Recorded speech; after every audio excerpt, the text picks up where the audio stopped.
This is Winnipeg Sports Talk Daily with Andrew Hustler Paterson and Michael Remis. Hey now, welcome everyone to an amazing Monday edition of Winnipeg Sports Talk Daily. Michael Remis here in the host chair. One more day. Hustler, he's back tomorrow. He's in transit right now on the way home from Costa Rica. And I know he's going to be fired up to be in the chair tomorrow, but great to see so many people here on a Monday, February 3rd. Big weekend for the Winnipeg Jets. Massive win over the, clash of number one versus number one. I thought that was, the marquee game of Saturday, Hockey Night in Canada. Jets, Caps, and it was the Winnipeg Jets coming out on top in a dramatic fashion. Josh Morrissey scoring the overtime winner, 5-4 Jets win. That game was intense. It had two great teams. The crowd certainly into it, maybe the game of the year. And as they seem to always do, they've got this chemistry. They know how to play together. Shifley, Connor, Morrissey, put them on the ice at 3-on-3 against anyone. And they're pretty good. No shootouts for the Winnipeg Jets this year. Very surprising. We're going to talk about that. The Jets are back at home. 2 more games before the Four Nations break. They're practicing today. We'll get updates on that. Connor Hrabchak is going to join me in the chair shortly. You saw him this morning on podcast and YouTube. Jets Weekly, recapping the week that was. Yesterday morning, 9 a.m., Sunday live here on YouTube. And after on podcast, make sure you're checking those out for some great discussion. Have a number of other great guests coming on today. Tait of BlueBombers.com. CFL Free Agency officially kicks off February 11. However, many signings we did find out over the weekend. The Bombers re-signing Dalton Schoen as receiver. Nice to see. We are seeing reports Kenny Lawler being targeted by the Ticats as he's set to become a free agent. Tyrell Ford, he's going to be joining his brother with Edmonton. And we did have some other Bomber signing rumors or reports that they signed. If you're looking for a returner, Peyton Logan, I don't think that's been made official. They did re-sign offensive lineman Eric Lofton today, and they did sign some other defensive players last week. So Ed's going to break it all down. I know he's got great insight. Mike McIntyre, he is at Jets practice today.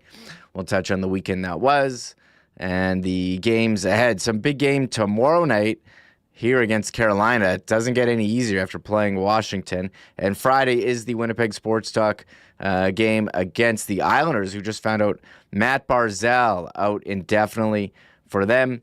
Later on in the show, Jesse Pollock, TSN, BarDown is going to join me for some Jets discussion.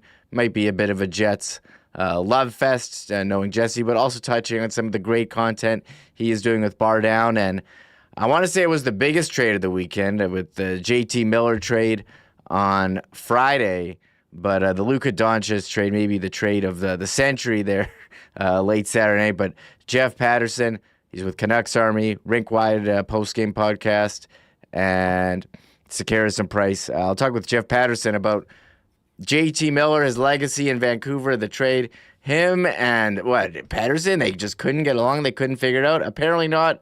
And JT Miller is out the door, and the Rangers scoring 4 points in his first 2 games with the Blue Shirts. Here we go. Time to bring in Connor Hrabchak. He's been busy over the last, 24 plus hours. Jets Weekly, WST Sunday, post-game coverage as well here, and illegalcurve.com for the Jets. Connor, what's going on, man? Welcome. How's the weekend? Great weekend. Great weekend. I got to celebrate my dad's birthday on Saturday. That was really fun. And then the Jets game, obviously. I went to the Mid-Canada RV and boat sale on Oh Sunday at yeah. the convention center. Yeah. And Our family is big campers. So it's always fun to see, let's say the top of the line, maybe the expensive options. There are some there that are like 250 grand, 300 grand, these massive trailers. And they're super cool to see, like all of the innovations that have been made with motorhomes and trailers. It's incredible. But that was part of my dad's birthday weekend there. And then, yeah, Saturday night, the game of the year? I mean, how often does a game with that much hype actually live up to it? Number one in the West versus number one in the East. I joked to Jacob yesterday on Sunday Live that we were heading towards like a 3-1 Jets win with an empty netter. And it was just kind of going to be a dud because there was all this hype around the game. Hockey Night in Canada, Saturday night. And it absolutely delivered. Josh Morrissey, incredible OT winner. He looks in prime form ahead of the Four Nations. And that was a great game Saturday night. And then a great show Sunday morning. It was a fun weekend for sure. Yeah, the Jets coming in on a 6-game heater. And I think we don't do this enough on this show. Let's just take a look at the NHL standings, Connor, as I bring it up. Because the Winnipeg Jets, here we are, almost at the Four Nations break. I mean, can you believe it? Number 1 in the league, sorting by points, 77 over the Capitals, 75 points percentage. Well, the Capitals have played 2 less games. We're going to ignore that. But first, we'll go by conference. First in the West. I mean, that home, playoff advantage, playing the second wild card, looking like a real possibility. You don't want to see, I know we've seen some like second half slowdowns in the past, but it certainly feels a bit different this year. The way the top line is playing, Dylan Sandberg's emerged, Cole Perfetti, he's on a bit of a heater here as well. It seems like the Jets have, learned some lessons from that playoff series against Colorado and really entered the season on a bit of a mission. Yeah, and how often have we seen this team stumble into the All-Star break? Like, usually the dominant narrative around this time of year, Remo, is that they need the break and they look tired and they're banged up and all that. And those excuses would be available to them with no Adam Lowry, no Morgan Barron, the flu bug that was going around the room last week with Nikolai Ehlers and Josh Morrissey, right? Like, that excuse is there. But the Jets just don't care this year. They've won 6 straight games without Adam Lowry. Scott Arniel called out their performance as embarrassing against Utah, and they've just rattled off 6 straight wins. It's I think it's a sign of growth for this team because every single year we're almost like on edge, like we're waiting for it. We're waiting for the second half collapse because it's become such a regular occurrence here. Not this year. They're beating great teams. They look great in the process. Their underlying numbers support it. The process is right. Power play's still red hot. You have Josh Morrissey scoring great overtime winners. And even on a night like Saturday night, where it maybe wasn't the top line's best game, Mark Scheifele still had 2 primary assists on both of Morrissey's goals late in the game. And still, Cole Perfetti had a goal and an assist, and he's had 7 points in his last 5 games. And Dylan Sandberg, we can talk about him here, but everything just seems to be going right for the Winnipeg Jets right now. And as we sit here in early February, that's a weird thing to say because in years past, that has not been the case. Usually this is the time of year where they start to slide a little bit. But this year it's different, and this is the time of year where they're ascending going into the break, 6 straight wins. I mean, that's incredible. Yeah, pretty incredible. You mentioned that game on Saturday. The first 5 minutes seemed like a bit of a feeling out process, but it was the Winnipeg Jets power play 2 getting on the board. And, when line 1 wasn't going, for a while there, that line 2 wasn't giving you a ton of offense, but I thought they were all over the ice. And on the first goal, it was Sandberg who scored, but it was all about the zone entry from Ehlers Perfetti on the second goal. And the Mesnikov, on that first goal, basically just they said, hey, Vlad, you want to just walk in the whole ice? And he just walked through their whole team and shot. It was Cole Perfetti. And, it's so funny. Here, guys, hear something like Scott Arniel call out the team after the loss to Utah, saying that was embarrassing. Followed up with 6 straight wins. Cole Perfetti, says, hey, I need to start playing more like a prick. And you're like, yeah, okay, Cole, sure. You do that. Yeah, sure. How about Cole Perfetti's numbers since then? Mike McIntyre putting this one out on X. 5 games, 4 goals, 3 assists, 7 points. Like, has he found a level here where he can avoid the second half slowdown that he did last year? Absolutely. And it resulted in him, being benched by Rick Bowness for a stretch there and only playing in one playoff game, right? So I think Cole Perfetti has found a new level here. And I'm not going to lie, he does look like more of a prick to play against. Like that night that he said that at a morning skate, that night he had the hat trick and he led the Jets in hits, which was hilarious. Like he just says he wants to be more of a prick to play against. Then he goes out and throws 3 hits. It's like, of course. But yeah, these last 5 games from him have been great. That second line has been incredible. They were great against Boston. They were great against Montreal, and they were great. Probably their best game in a long time. Maybe their best game of the season was Saturday night against Washington. They played great at 5-on-5. The Dylan Samberg goal that gave the Jets a 2-0 lead after the second unit gave them the 1-0 lead was the second line. There was tons of pressure there. Vladislav Domestikov just missed on like a one-timer chance. Perfetti picked it up, gave it to Samberg, who sniped it home. I mean, that second line, they've had their ups and downs this year. They started down the first couple games of the year. Then they were great. And then before Nikolai Ehlers' injury, or after it, I should say, they really were struggling to generate offense and struggling to score. But this past week and the 6-game winning streak, they have been great together. And Nikolai Ehlers, through the flu game, Cole Perfetti with the prick comment, like there's all these things going right for the second line, and it just adds to a long list of things going right for the Winnipeg Jets in general. Yeah, speaking of second line, it was also this, second D pair getting onto the scoring as well.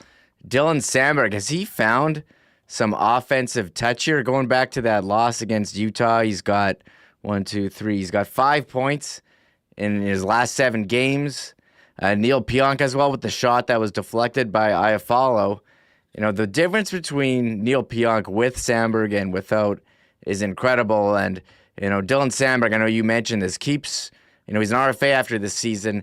I think his contract value keeps going up and up after every game. And you're noting, Connor, 26, 6-1.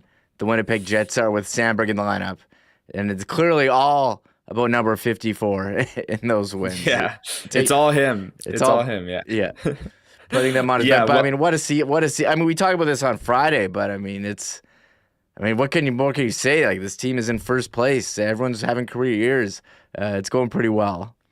Yeah, and Dylan Samberg has been at the center of it. And I said on Sunday with Jacob Stoller, let's go back to training camp for a second, where the question around Dylan Samberg was, okay, he did well in a third pair role, but can he step up into the top 4? How will he fare against tougher competition? Like, those were the question marks surrounding the Jets' blue line as a whole. Dylan Samberg's been the most improved player this season by a long margin. Like, he has been one of the Jets' best stories. Absolute breakout season, contract year, pending RFA. Every single fan, I'm sure, in chat is saying lock him up for 8 years because he has been that good on the Jets' second pair. And I put this tweet out as well Saturday night. Samberg had 21 minutes of even strength time on ice on the road against the top team in the East, where the Jets don't control the matchups. And in those minutes, he had his goal, and the Jets outscored the Capitals 2-0. The shot attempts were 27-11.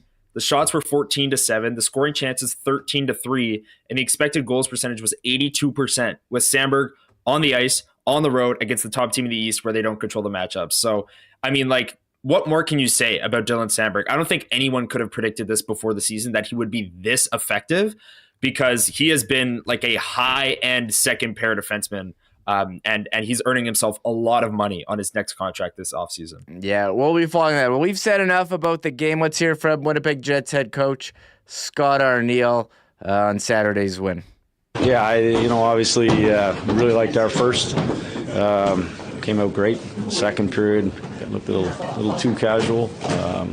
They got the momentum back and kind of got after us there a bit. But in the third, it was kind of, we got the lead back, got out in front, and then kind of, we got back on our heels, and they had a big push. And at the end of the day, when it gets to overtime, you just obviously hoping for that opportunity, that chance where you get those odd man situations. And it's a nice play, big goal by J-Mo. Do you sense guys are geared up to play against two teams, top 20 conference, for a game like this? We don't see each other often. Yeah, I mean, certainly, obviously, we knew how we were both sitting in the standings and both having real good years. We hadn't won here in 11 tries, so that had a lot to do with it too. Finally getting the win in here was nice, but you're going against some elite players on the opposite side, and we've been watching what they've been doing. You're following the standings, watching them on the highlights, and to have a game like that, pretty exciting for the fans, maybe not so much for the coaches. Yeah, I saw Dan Robertson, play-by-play voice for TSN, taking in that game as a fan, saying, hey, that was one of the most exciting games of the year. The crowd was into it. You saw that at the end of the game. And, Arneal mentioning they got some good players. Dubois, taking it to the net and, seemingly untouched in front, just putting one in. Tom Wilson, with a hard forecheck there. They kind of just gave him the front of the net easily. Any concern on the goals? I mean, the Jets are known for a defensive team. Was this just two good teams playing hockey? Because the Capitals, they're hitting the unders all the time. Logan Thompson, also a top goalie. But here we had a total of 9. And that goal, Ovechkin scoring from distance. If that's anyone else, you're like, I don't know, man. Hellebuyck, you'd like to see him save that slap shot. But this is the guy who scored more goals in the NHL than any other player, except for one. What do you make of the the total in this game? Certainly surprising to see 9 goals between these two teams. Yeah, 2 great defensive teams, 2 great goaltenders. I was not expecting a 5-4 game. Like I said off the top, I thought we were headed towards 3-1 with an empty netter and more of a dud. But no, this game was incredible. And the Jets' goals, I will say, and I brought this up on Sunday Live with Jacob as well. If there's one thing to be concerned about, last year in the playoffs, they got shredded by the Avs forecheck. And they looked overwhelmed at times. I thought the Washington Capitals forecheck was incredible on Saturday night. They were getting pucks in. They're a big, fast, strong team. And the Jets turned the puck over a lot when the Capitals were forechecking hard, and they laid a few big hits as well. And that resulted in some goals for the Caps, directly resulted in goals. And the Dubois one was a defensive breakdown. I mean, he was all alone in front. I'm sure everyone was rolling their eyes like, oh, of course, Pierre-Luc Dubois scores against the Jets. I think that's just money at this point. He's going to score against the Jets. He did last year in Winnipeg when he was with LA. Yes. But yeah, I if there's one thing to be concerned about with the defensive coverage, I think it's the Jets' ability to handle the forecheck when they go up against an elite forecheck. And the Caps had a really good one Saturday night, led to some goals. That's something the Jets will have to clean up going forward. But hey, they're the first place team in the league and first in like a million categories. So I don't know how we can really nitpick anything. But yeah, there's definitely some concern there from me. We can nitpick. It's what we do here. On a daily basis. If you want to hear more nitpicking, hit the thumbs up, subscribe, and YouTube will keep recommending such great content. But here's Josh Morrissey on scoring the OT winner, his second of the night, and getting the win over the Washington Capitals. A little bit of an extended shift there. I think they may have been a bit tired, and we played a lot with those two guys in overtime, and Scheif did a good job driving through and just tried to slip my check and go to the net. He made an amazing pass and had half the net to shoot at, so it was nice play by him. 2 top teams going at it. Felt like the game went up tonight. Yeah, I mean, it was a crazy game. I think there was a lot of weird stuff going on, a lot of goals. Obviously, both teams are known for scoring, but also their defensive game. So, I think both teams would probably want to clean some of those things up. But it was a fun game, a lot of swings, great energy in the arena. And, it's nice to be able to stick it out and get the 2 points. Yeah, sign me up for 82 more of those, or I guess 30. That's how many games are left in later on in the season. We did talk about Cole Perfetti and how well he's playing since, saying he wanted to be more of a prick to play against. Here's Josh Morrissey talking about Cole Perfetti's impact in his play of late. Yeah, I mean, he's played great all year, and obviously guys get hot and cold, and I think what's been great is whether he's been scoring or not, he's been contributing every single night, in ways that maybe go unnoticed. He's such a smart player and plays great at both ends of the ice, in whatever role he's asked to play. So, you see what kind of hockey sense he has and skill, and when maybe it's not going in for him, that it's right around the corner. But I think that maturity in his game that, he doesn't score for a few games, it doesn't change anything. He's still being a great player for us, and he's only going to continue to get better. Only going to continue to get better. Cole Perfetti finding his way as a young player in the NHL. The Jets were off yesterday, flew back, and today back at practice. Mike McIntyre reporting no Adam Lowry, no more Morgan Barron. Parker Ford and Brad Lambert are back up with the Moose, And Josh Morrissey, Kyle Connor, and Connor Hrabchak are wearing their national gear. Connor Hrabchak's got his USA helmet with an eagle right on the front forehead portion. But as far as the lines go, if it ain't broke, don't fix it. No changes to the lines or D pairs. Heinola, Fleury, Lambert, extra skaters. And again, Lowry, Barron injured. So the lines, you can just close your eyes and read them off. Connor, Scheifele, Velarde, Ehlers, Nemesnikov, Perfetti, Niederreiter, Kupari, Appleton, Iafallo, Gustafson, Ford, Lambert rotating in, Morrissey, DeMello, Sandberg, Pionk, Stanley, Miller, Fleury, Heinola. So just another day at the office for the Winnipeg Jets today, Connor. Yeah, and it was interesting. They sent both Ford and Lambert down to the Moose yesterday, and a lot of people were wondering, oh, what's going on there? Is Morgan Barron healthy? Are the Jets going to run with 7 defensemen? But then they called them right back up, and it was just a day of cap savings, I guess. I mean, you had those players not on your NHL cap or working against your NHL cap for that one day. So I guess they banked a little bit of cap space, and those players are back up, and it looks like Parker Ford will be right back in the lineup tomorrow night against Carolina. Which will be a great game. I mean, I previewed it on Jets Weekly. You've got Mikko Rantanen with the Hurricanes. These are two of the best teams in the NHL as well. Seth Jarvis, who's from Winnipeg, will be representing Canada at the Four Nations, plays for Carolina. That should be a really good game, and I'm excited. I'm looking forward to it tomorrow night. Yes, I think, 2 more games until the Four Nations. Very exciting. In just over a week, we'll have, I forget the first game, but we'll have Canada, USA, Finland, Sweden. Feel like the excitement getting a bit higher. You saw the jerseys released over the weekend. Josh Morrissey's trying out his new gear. It's getting, people are starting to talk about it more. You're seeing, TV ads. I feel like once we get to games, there's going to be some excitement for some, big hockey. Yeah, this was my my big rant. It was almost like Remo rant-esque on Sunday Live, Remis, on the Four Nations. I was trying to fire people up, get people excited, because I don't know, some people in chat weren't very excited for it. I'm very, very excited for this tournament. It's been way too long since we've had. I know it's not true best on best. It's not the Olympics. It's not every team is evolved, but it's been way too long since we've seen the best players in the world suit up for Canada. So I'm pretty pumped for it. And to see Josh Morrissey wearing the gear, to see Josh Morrissey score 2 goals against the best team in the East and looking in prime form, it's got me even more excited. And that first game I think is February 12th, Canada, Sweden. So I'm pretty pumped for that.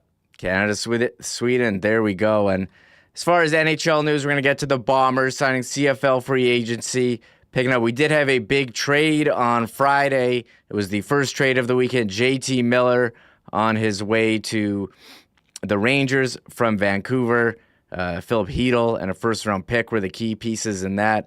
And then Vancouver quickly flipped the first-round pick to Pittsburgh for Marcus Paterson. The JT Miller saga in Vancouver, it's seemingly over. And, we'll get more info on that later on in the show from Jeff Paterson. But your reaction to the JT Miller trade on Friday? I think it was a reminder that a lot of NHL trades have to do with leverage. JT Miller, the trade market was one team, and it was the New York Rangers, because that was the only place he was going to waive his no trade or no move, whatever it was, to go to, was the Rangers. So yes, my initial reaction was, whoa, that's it? That's all they got for JT Miller? But then when you remember that the Rangers are negotiating against no one, it becomes a little bit more clear why they were able to get him at maybe a lesser price for Philip Hedl, a 1, and another defenseman thrown in there. But yeah, I mean, Vancouver, they were in a tough spot. I'm sure you'll get into it later on, but we don't know what was going on in that locker room. Clearly something was happening. And JT Miller with 4 points in his first 2 games as a Ranger is hilarious. Like, both of these players are going to go on a tear now. But yeah, I think it was a good reminder that a lot of NHL trades, especially when it's so publicly known that this player is only going to waive to go to one team, it's a good reminder that leverage has a lot to do with it. And the return wasn't that great, but maybe that was the best offer they were going to get. Yeah, that one was certainly fascinating. JT Miller with 4 points in his first 2 games with the Rangers. Hold on, we got Ed Tait coming up. I'm sending him the link. I didn't send it before the show. But, the one piece of hockey news that came out on Saturday night while watching the games, I can't say I was too surprised. And it was Ryan Hartman giving a DDT. I know it was Royal Rumble weekend. Ryan Hartman upset he couldn't take part, gave a nice DDT, driving the head into the ice of Tim Stützle of the Ottawa Senators, was given a match penalty, given an in-person hearing. And this is a player, Connor, who we've seen him, intent to injure players on the Jets. Nikolai Ehlers' interference. He was suspended 1 game for that while Ehlers missed the playoffs. Intentionally high-sticked Cole Perfetti in the face. And I said we should be thanking Ryan Hartman for his precision with the hockey stick because, he only had stitches. What if he had knocked teeth out? Or what if he had poked an eye out? But Ryan Hartman is a skilled guy with the hockey stick. And there he was again, it's Tim Stützle had stitches on his forehead. Didn't leave the game. Ottawa did win, but Ryan Hartman, he's having an in-person hearing. What did you think of that play? And how many games? Because, I can sit here and be like, yeah, he should be kicked out of the league. He should have 15 games. But I have no idea what they're going to do. The in-person hearing gives him 5. They can give him 5 or more, but I don't know how that play is any different than what he's done in the past, and he got barely a slap on the wrist. So, what do you make of this? I was pretty livid, Connor, that he's injuring more players. Yeah, I 100% agree. And I also don't know what the Department of Player Safety is going to do because nobody knows, right? But this was an incredibly dirty play from an incredibly dirty player, taking his head and driving it into the ice. It's a good thing he got kicked out of the game. And with an in-person hearing, correct me if I'm wrong, Remis, but that's at least 5 games if it's in person. They have the option to give him 5. Michael Russo noted that Bufflin had an in-person hearing once and didn't get anything. So it gives him the option. His last suspension was April of 2024. He was suspended 3 games for unsportsmanlike conduct against the Knights. He threw his stick at officials after the Knights threw and scored an empty net goal in overtime. That's the one that he got the most for, unsportsmanlike, not for, illegally hitting a player in the head, not for interference, not for any of the times he's been fined for slashing and spearing. So I don't know if it's like the more infractions, the harsher the punishment gets, but they should have been punishing him more earlier on. He's been fined 1, 2, 3, 4, 5, 6, 7 times, suspended 4 separate times. Enough of this guy. I'm sick of seeing him. I hope they lay the hammer down.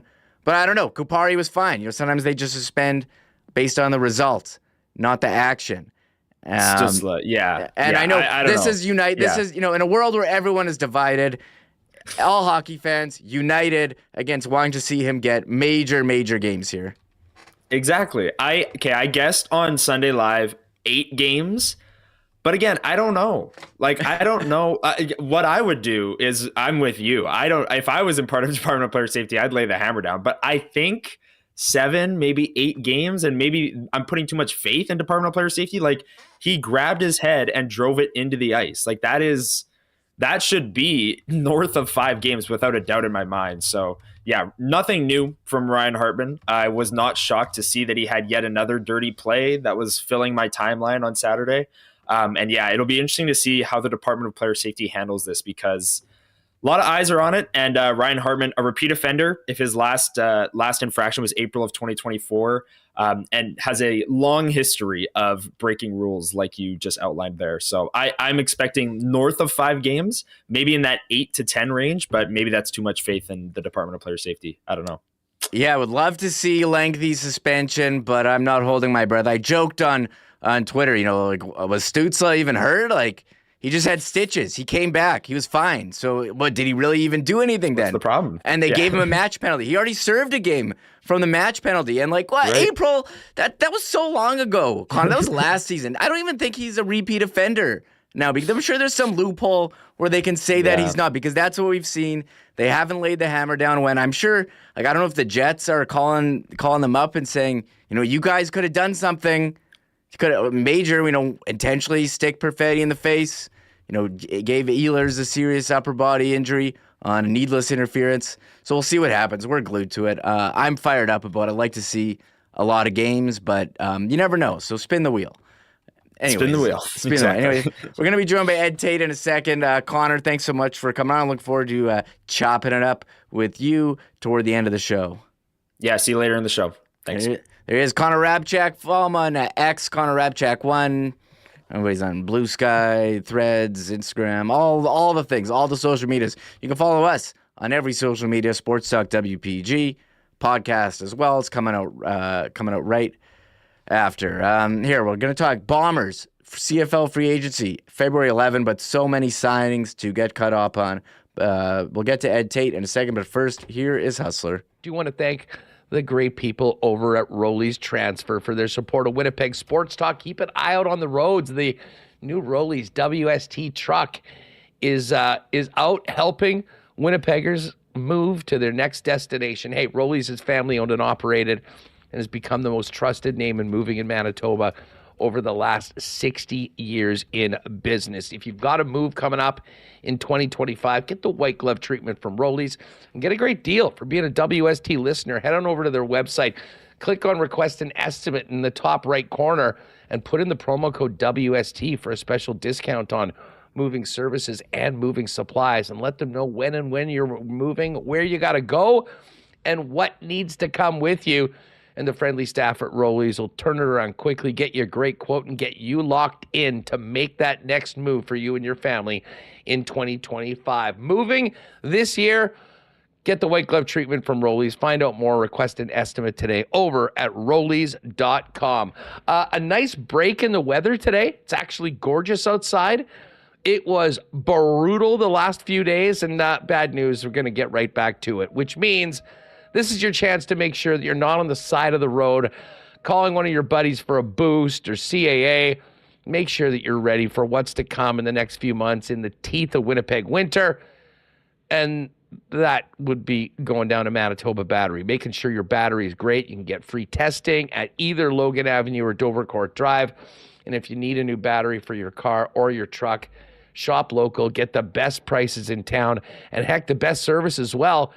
Manitoba Battery will deliver your batteries to you for free anywhere inside the perimeter with any purchase over $60. It's just that easy. So give them a call or shop online today at manitobabattery.com and don't get left out in the cold. And hey, our friends at F Apparel are also ready for the new year. If it's new year, new you, new wardrobe, and you need to step up your menswear game, head on down to F Apparel. Custom suits beginning at $400, along with chinos, golf pants, custom shirts, both tucked and untucked styles, and the biggest and best selection of menswear accessories in the city as well. Of course, fellas, if you're getting married this summer, you know they're already working on big wedding plans, and heck, they've got a great deal for a discount for the wedding party when you and the fellas get your suits for the big day. Get on that as well. Pop by and see them, 190 Smith Street downtown. You can also find more information or book a fitting online at their website at EPHapparel.com. There's us. He's on his way. He'll be back tomorrow from Costa Rica. And yes, hopefully he's bringing the warm weather. Shout out to Isher Boy Bruce in chat. But, it is beginning of February, CFL Free Agency, February 11th. But there's so many signings right now, and I'm pumped to have on Ed Tait, BlueBombers.com, to talk all about it. Ed, I can't keep track. It seems like every minute I'm following these CFL insiders. There seems to be a lot of movement, but also a lot of players coming back. It's been a while. I mean, how has your off-season been since I haven't talked to you since, around the Grey Cup time? Year was hurting a little bit, Remo, and rightfully so, right? That's not the way that anybody wants a season to end, be that close again for a third straight season. But it's been busy since then. Usually I can kind of disappear in January a little bit, but there's lots going on here. And as you mentioned, the craziness with the free agency starting already. Officially, free agency doesn't start until next Tuesday, but they've got this negotiating window that they call now, and it's been nuts, and it's hard to keep up with stuff. I was joking with you just before we came on air. We did a Dalton Schoen Zoom call for the media this morning, and that was announced, I believe, Saturday morning, and it feels old already in a way because there's been so much that's happened in between It's kind of a fun time of year, though. It gets you kind of cranked up and get ready for the CFL season, which is crazy to say. Training camp starts May 9th, I believe, so we're getting close with every day. Yeah, we're seeing this negotiation window. Also, players getting released to avoid roster bonuses as well, creating some new free agents. But yeah, Saturday morning, it was nice to see Dalton Schoen signing back with the Bombers. We've been talking last year it was him or Brady Oliveira. They brought back both. Or this year it was him or Kenny Lawler. Kenny Lawler was speaking to just about every team in the CFL. But got to be excited to have Dalton Schoen back and looking to rebound after last year where he was injured for most of the season. But you know what he's capable of when he's healthy and in the lineup.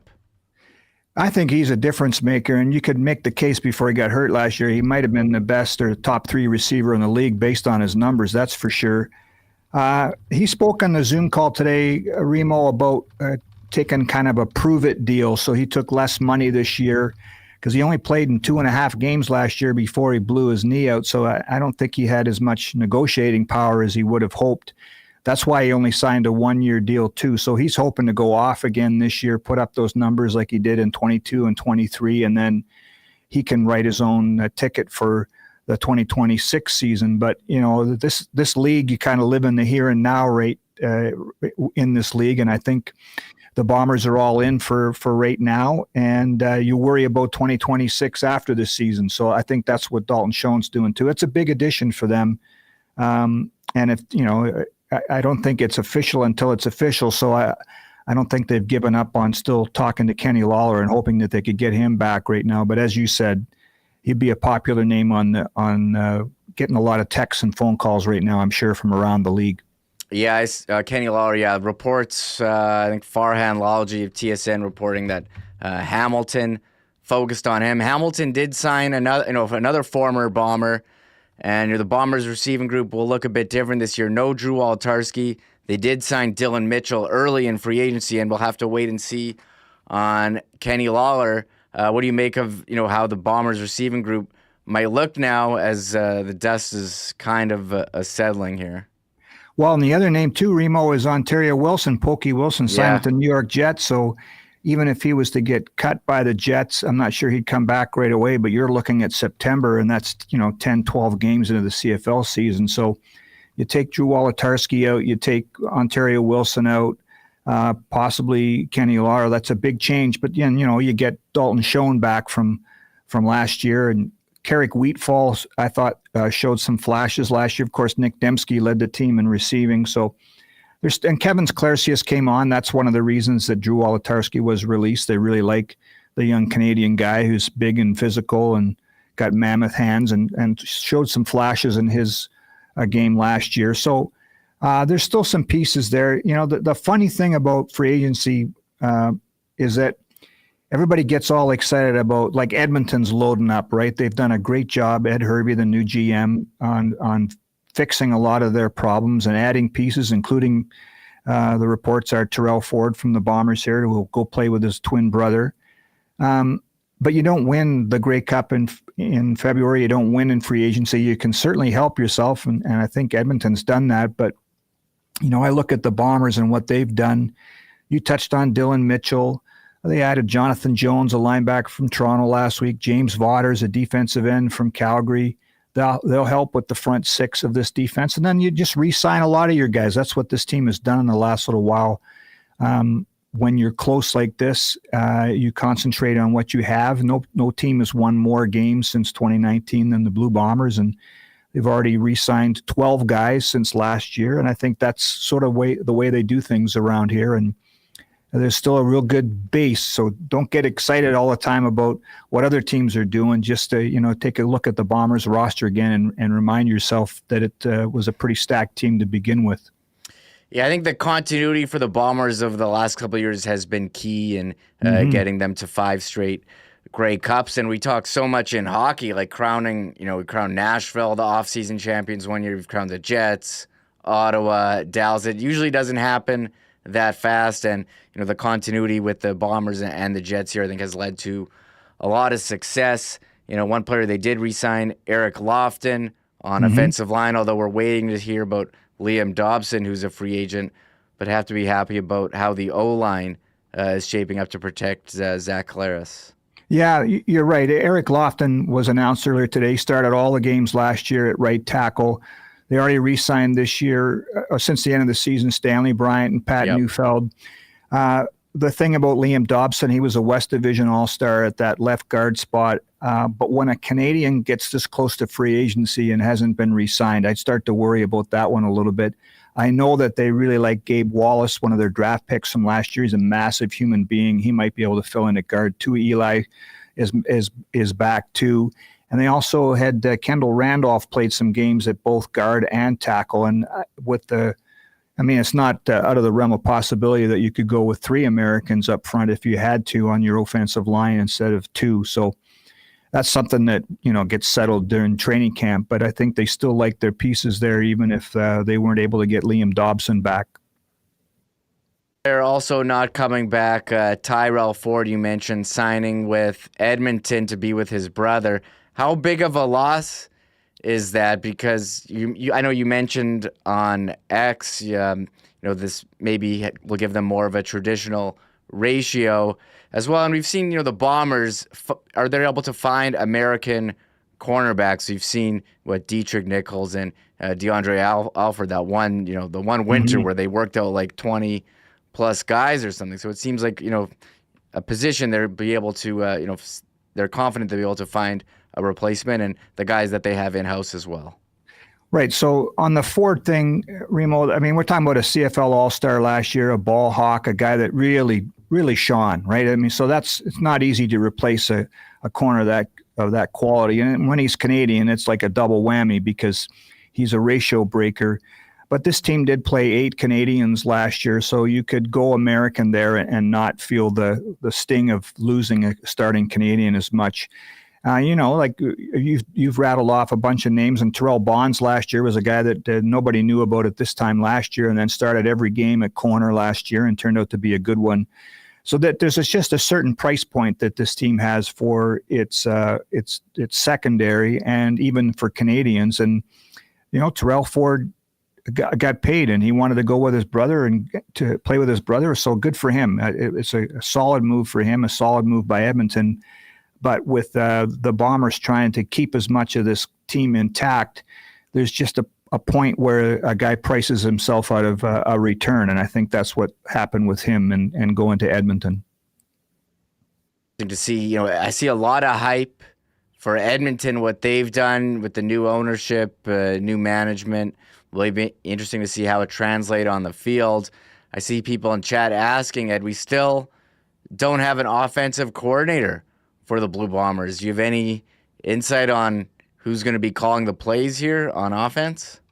Well, I'll just say that the announcement should be coming in the next few days, I guess. That's the best way for me to kind of couch it. And I don't think it'll be a surprise to anybody, but I wouldn't worry. I know a lot of people were saying, why is this taking so long, which is a valid question.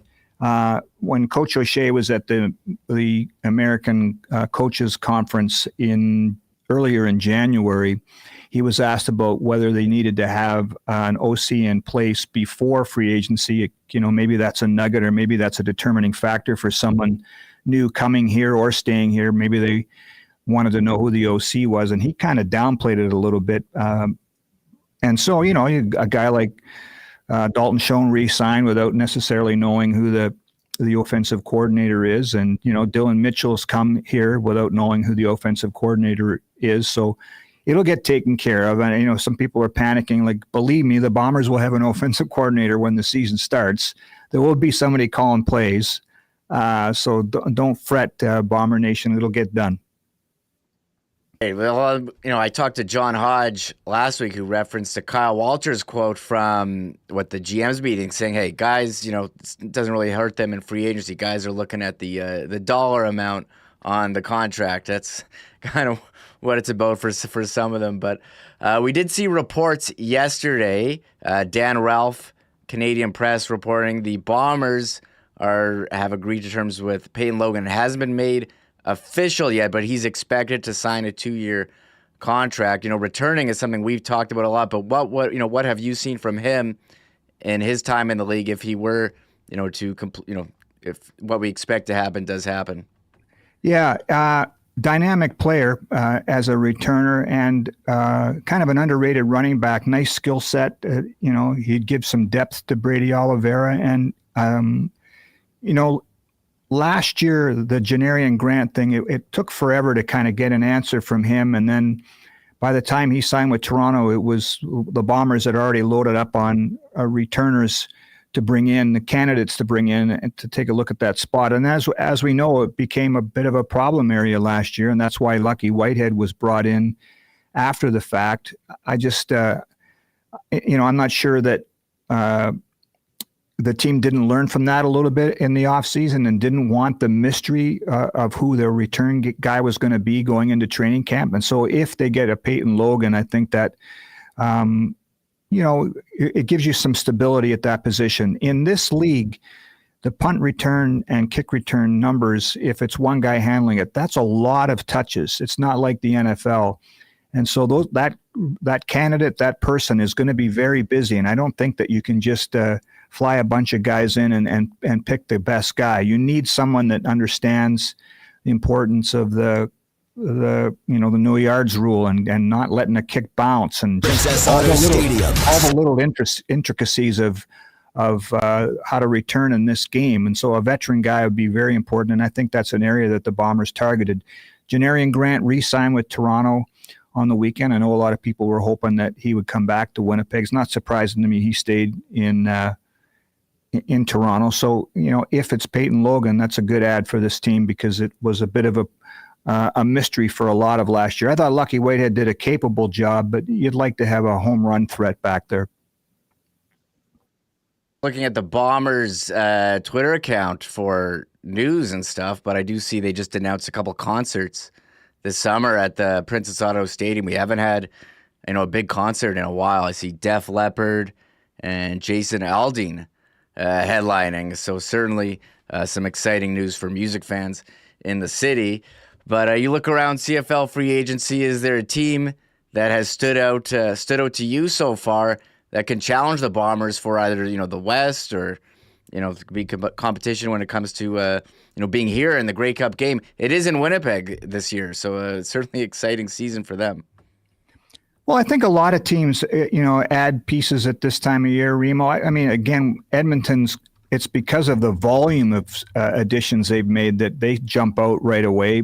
BC's kind of tinkered with some things. They got Nathan Rourke to take a little bit of a pay cut so they could bring in more pieces. And, it's Buck Pearson and his team out there now. I like what Saskatchewan's done, getting Mike Rose, who was let go by Calgary, along with James Vaughters, who signed here. Toronto always finds people, but every team has done something. Hamilton's kind of loading up with Ted Gavaya, the former Bomber assistant GM, now calling the shots there. That's why everybody gets excited at this time of year, because every team has done something. Ottawa's re-signed a lot of guys. And it gets people, their juices flowing again about the start of training camp. And everybody's 0-0 at this time of year, and you get excited about what your team has done. Again, though, you can get, I think, a little bit, again, you don't win the Grey Cup in free agency. So I really appreciate what Edmonton's doing, because that market needs an injection. The new owner, Larry Thompson, and the new coach, Mark Killam, the new GM, and Ed Hervey, they've really done some nice things. But that organization and that franchise need an injection like this, and it's good for the league. I think the Bombers are going to be right there with everybody again, as they always are, because of the continuity, because of this coaching staff and the way they do things. So let's see how this all settles down. And, if we could touch base again on March 1st, Remo, we might have a better feel for what everybody's going to look like.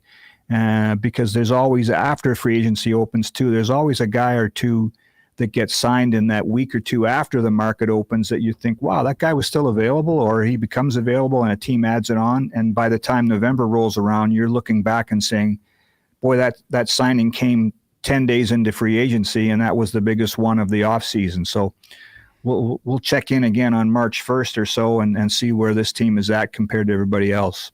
Yeah, we'll check in again. And as free agency officially begins February 11th, what else are you expecting to see from the Bombers? Any changes to, I don't know, backup quarterback or any other areas that you have circled on your depth chart?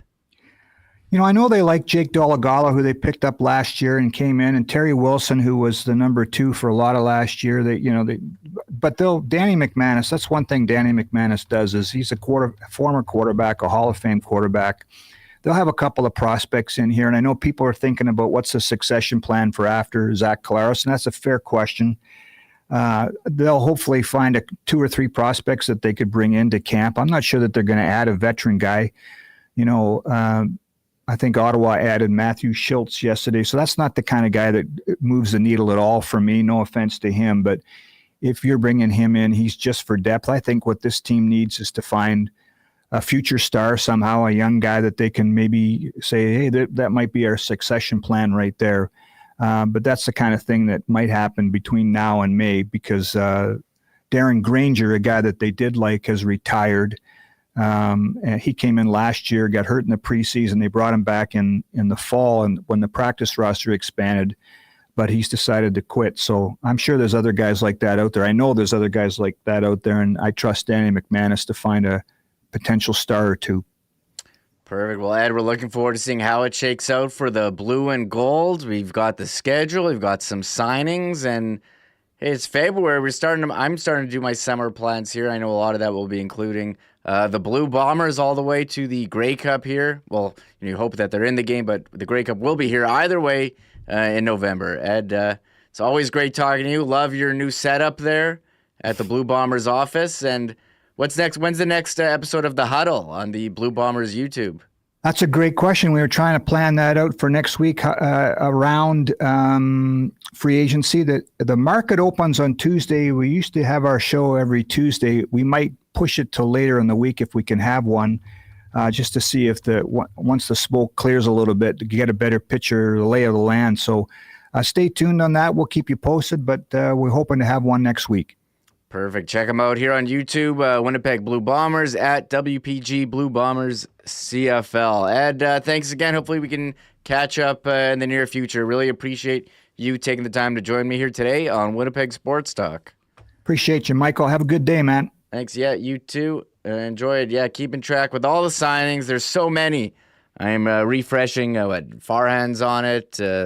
Insiders are on it. So busy time of year for CFL. But we're going to get back to the pucks.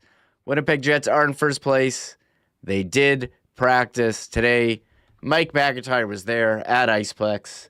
We'll be chatting with him about the number 1 team in the NHL. That's the Winnipeg Jets. But first, here's us. Do want to thank our friends at Princess Auto for their great support of Winnipeg Sports Talk. Of course, Princess Auto, founded in Winnipeg, headquartered in Winnipeg, now coast to coast, but with 3 Winnipeg locations to serve you.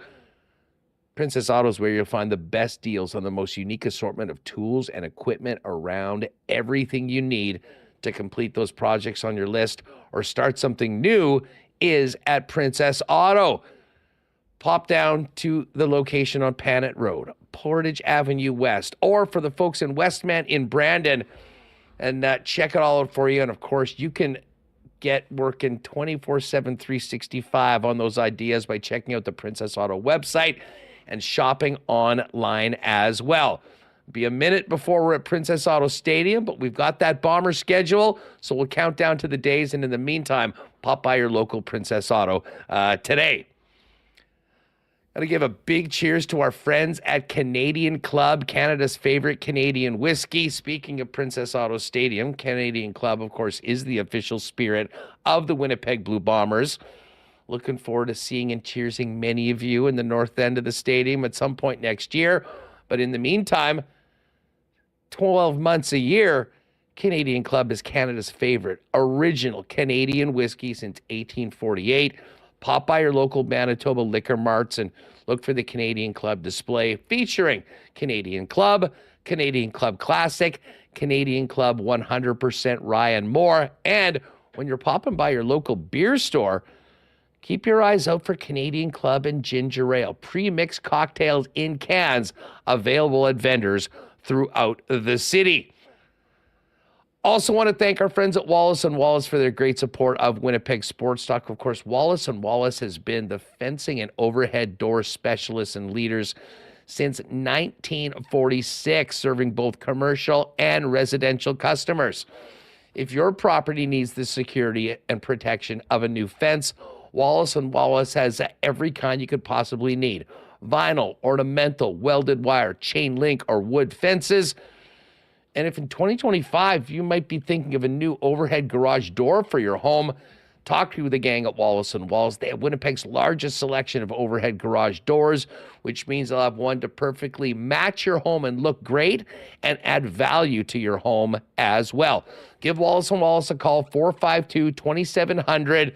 The Wallace & Wallace team will be happy to pop down and arrange a time to come out and see you and give you a free estimate. You can also check them out online at wallacefences.com, wallacedoors.com, or pop down and see them at their showroom on Lowson Crescent, just off of Kenaston.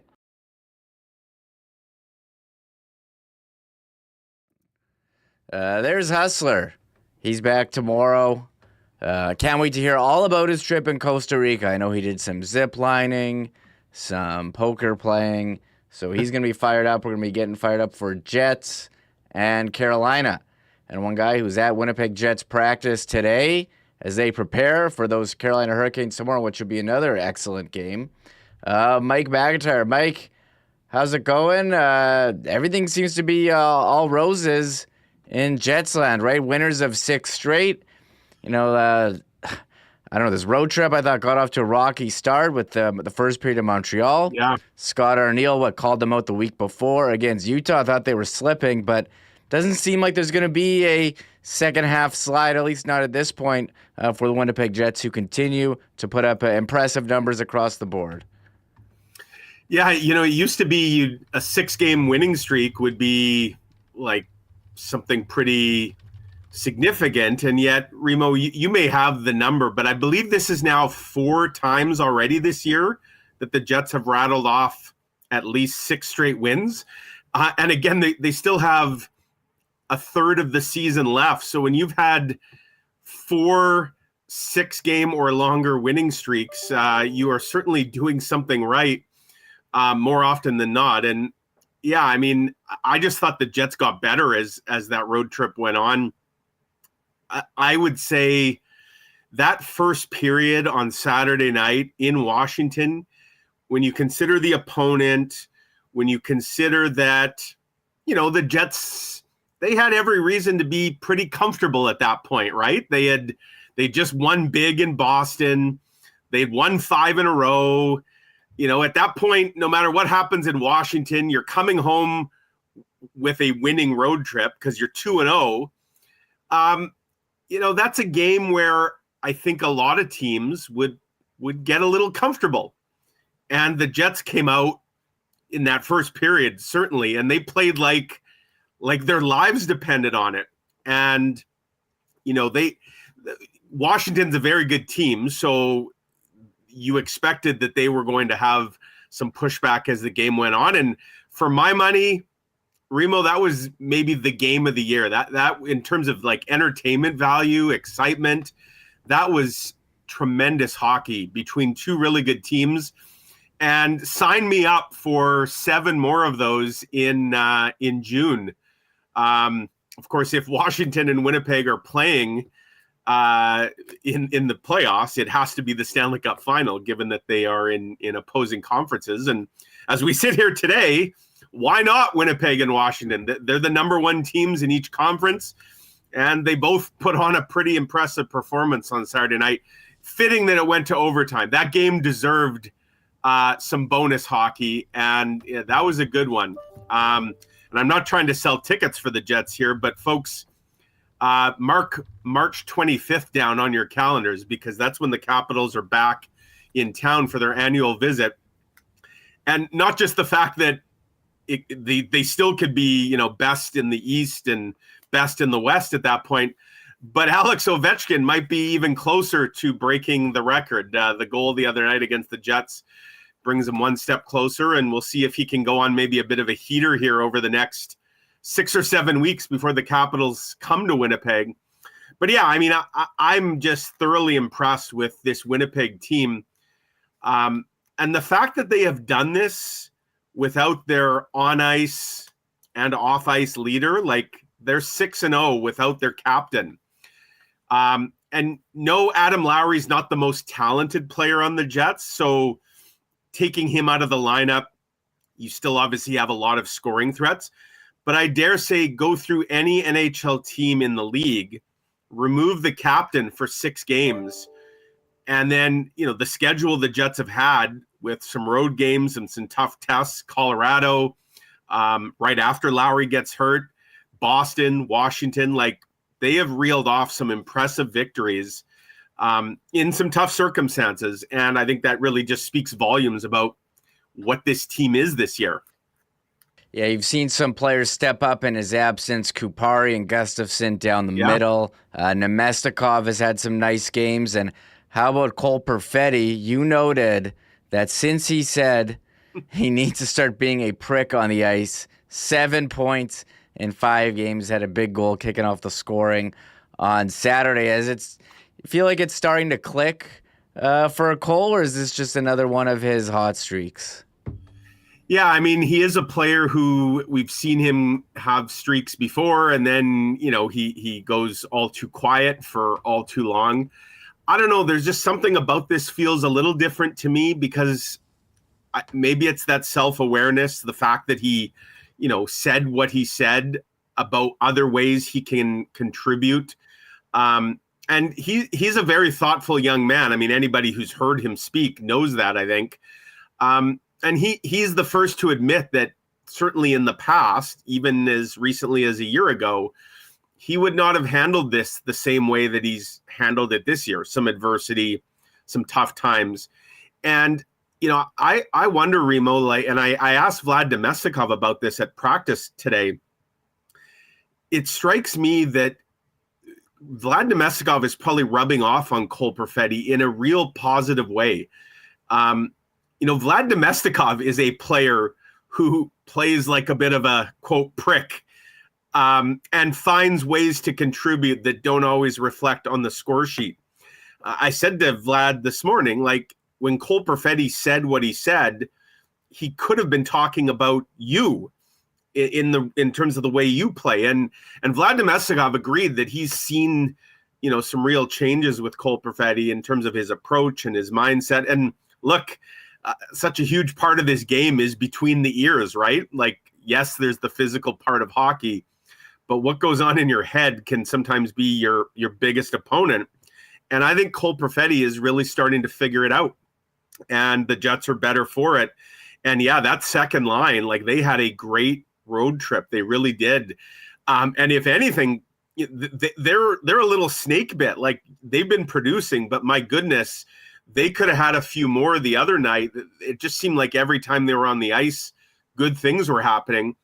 But yeah, the list doesn't start and end with Cole Perfetti. I just think up and down the lineup, David Gustafsson, who I think a week or two ago on the show, it might have been right after Lowry got hurt, that I said that he's a guy I'm really interested to see what he can do with a bit more opportunity. The Swedish Adam Lowry, as he was dubbed when he was drafted, that's what he was dubbed as. And if he could follow the trajectory of Adam Lowry's career, my goodness, the Jets would be thrilled with that. So, Gustafsson's been really good. Like you said, Kupari. I mean, go up and down the lineup. You have a hard time finding guys that aren't, playing some role, whether it's on the score sheet or just doing little things, blocking shots. And how good has Dylan Samberg been? My goodness. There's another guy who, he had a tough game. He had a really tough game in Utah. That was maybe the worst game we've seen Dylan Samberg, and it was so out of character for him.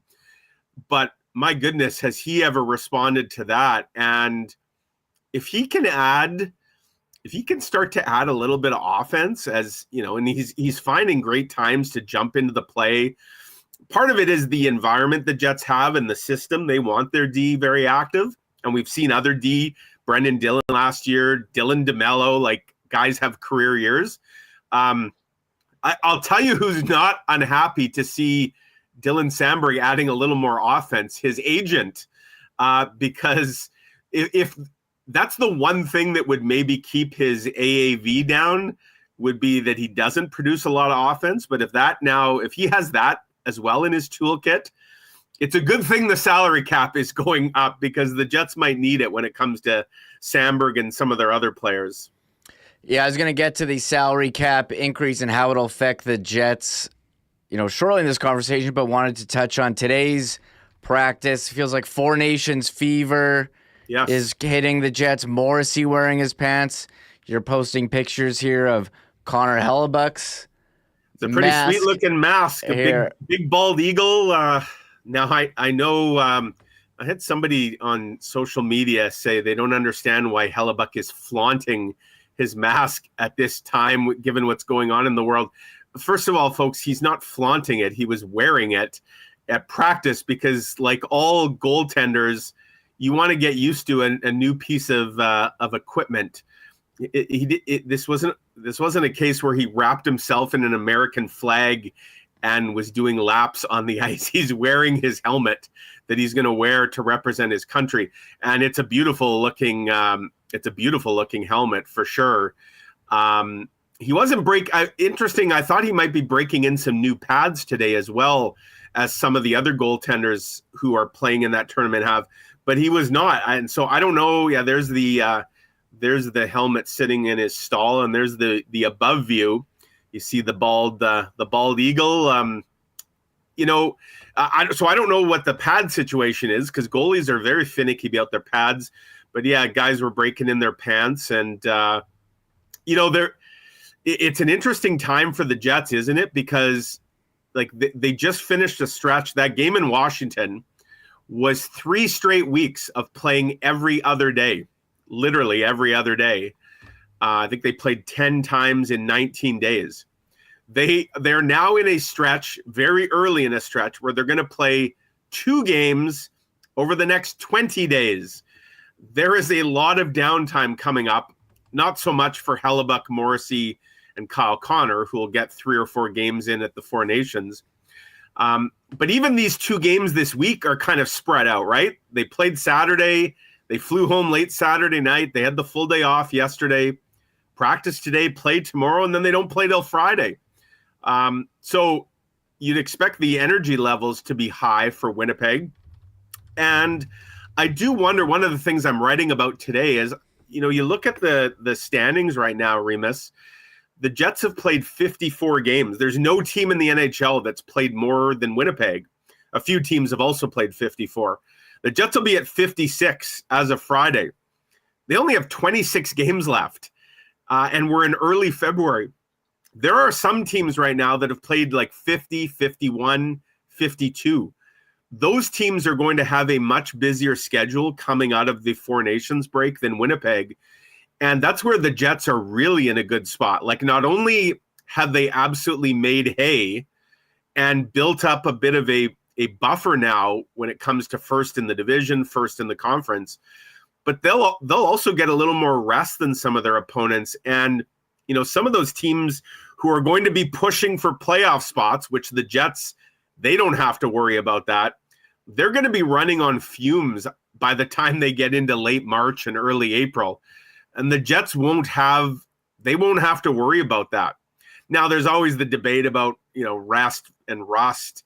I just think the Jets are in a prime position here to kind of take advantage. Although I did ask Scott Arniel today, I wondered if you're Winnipeg and you're just absolutely rolling, right? 6 straight wins. Do you almost wish the break wasn't coming up? Do you want to just keep playing? And, he conceded that obviously things are going well, but the injuries are piling up a little bit. Lowry, Barron, there's some other guys that, had close calls and whatnot. So all things being considered, I think the Jets are happy that the break is coming. They'll obviously want to try and go out with 2 more strong performances this week and maybe turn a 6-game winning streak into an 8-gamer heading into the Four Nations break. Yeah, the Jets, they only got 2 back-to-backs the rest of the year. And they already play, they had that tough stretch in November. Yeah. They've already got it over with. You said played more games than anyone. That just means you get a lighter schedule. And they've won, more than any other team. Like their points percentage is, second highest in the league. So it's going to be tough for other teams to keep up. As far as practice today, we did see some paper transactions. Parker Ford and Lambert sent down. They're back today. You talk about players, making an impact. How Parker Ford coming in and scoring in his first game. But, as far as lines go, nothing much to report. They keep winning, and it keeps staying the same here. Absolutely the status quo. Parker Ford was back up after the one-day reassignment. People may say, well, why'd they send them down to the Moose yesterday? I think it's actually interesting and telling. The Jets are trying to bank every penny that they can. And they have a lot of accrued cap space. They're going to have even more come March 7th. And why is this important? Well, the more cap space you have, the more aggressive, the bigger the swing you can potentially make at the trade deadline. And, the fact that they just papered those guys yesterday, just to call them back up today, like that tells you they are aware of the importance of every dollar. They're not doing that to be cheap, to be clear. They're not doing this so they can just literally save money. They're doing this because they're trying to put themselves in the best position to weaponize some cap space. And, that's really interesting going forward. But yeah, they were back up because obviously Lowry and Barron, they will not be back this week. The hope certainly is that those guys could be ready to go when they get back in action on February the 22nd. So, when they papered them down, they only had 11 healthy forwards. They called the two up.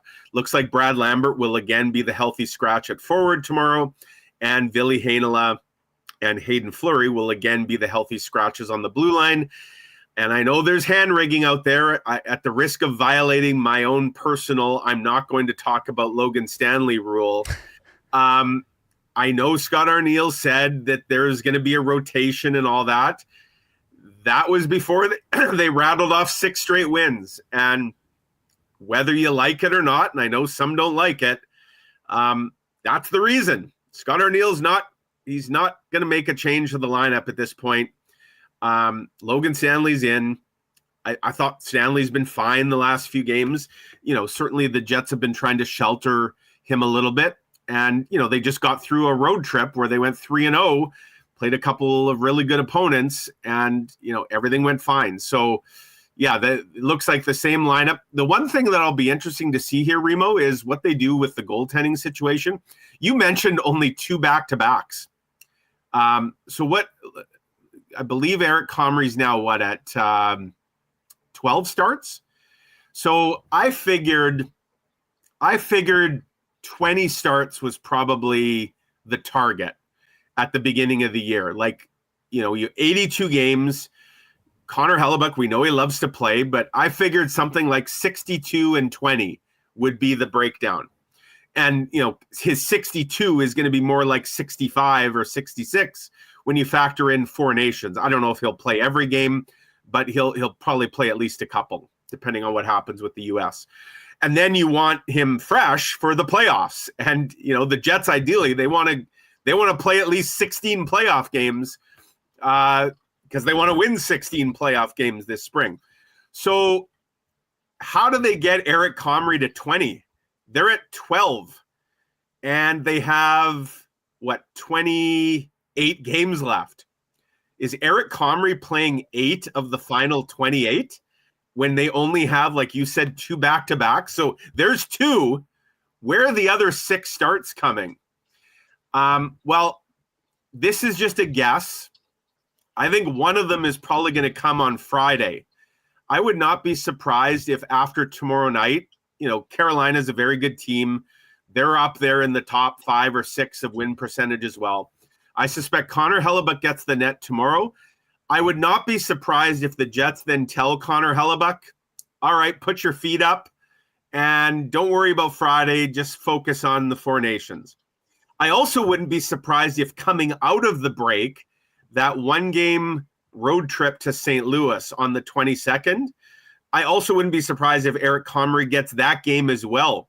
So you'd essentially give Comrie 2 straight games, albeit spread, over 2 weeks. And you're giving Connor Hrabchak, even though he's not technically getting the same break as everybody because of Four Nations, you would build in a bit of a break for him. So I still don't know exactly how they get to 20 with Comrie. But again, that may be a product of where the Jets are. If they can keep rolling and they have a comfortable lead on top of the division and potentially on top of the conference, I suppose that gives them a little more comfort in maybe dialing Hrabchak's workload back a little bit. But we'll see how that plays out. Yeah, Hrabchak's games played watch, something we'll be paying attention to. Four Nations, it's only 4 games maximum if you make the final. 3 round robin games. I imagine he would get 2. Probably. Yeah, we'll have to wait and see. We are seeing a lot of trades around the NHL. Yeah. Mikko Rantanen dealt, JT Miller dealt, and then they made another trade. How's you think the Four Nations? Four Nations Cup here coming up in the break. Teams are treating that as a bit of a first trade deadline with the second one coming March 7. And what do you think Kevin Cheveldayoff is going to do? Should we be on trade watch here this week? Yeah, it's an interesting question. And when I sat down with Kevin Cheveldayoff a couple of weeks ago in Denver, I asked him, this was before these trades, and there was also the big Philly Calgary trade the other night as well. That happened too, yeah. 4 players involved in that one. And so I wondered if that might be the case, because again, you look at games played, like teams have played more games right now at this time of year than they normally would, because the schedule is condensed, because there's going to be that 2-week break. And if you're a team and you're paying a premium for, potentially a rental, let's say you're giving up a first rounder for a guy that, like Rantanen, that you don't know if you're going to re-sign him, wouldn't you want to get that player in? Like every additional game you could have him on your roster makes the price that you paid a little more palatable. It's like what the Jets did last year with Sean Monahan. And so Kevin Cheveldayoff acknowledged that certainly could happen, and now we're seeing that it is happening. It hasn't happened yet for Winnipeg. I think a couple things regarding the Jets here that I wouldn't be holding my breath on a trade, in the next few days, or I do think the Jets are going to be patient and probably wait closer to the deadline. One reason is the cap situation, and as mentioned, they're accruing space. I think another thing to keep an eye on is the waiver situation. And, Kevin Cheveldayoff mentioned last year when they acquired Sean Monahan, there was an acquisition cost. They were already at a full roster, and the rosters don't expand until the trade deadline. You can't exceed 23 until March 7th. So if you make a deal today, you still have to abide by the roster limitation. And what was the acquisition cost last year? They put Declan Chisholm on waivers because of the Monahan addition. And of course, Chisholm was picked up by Minnesota, and we know that there's been a lot of hand-wringing over that.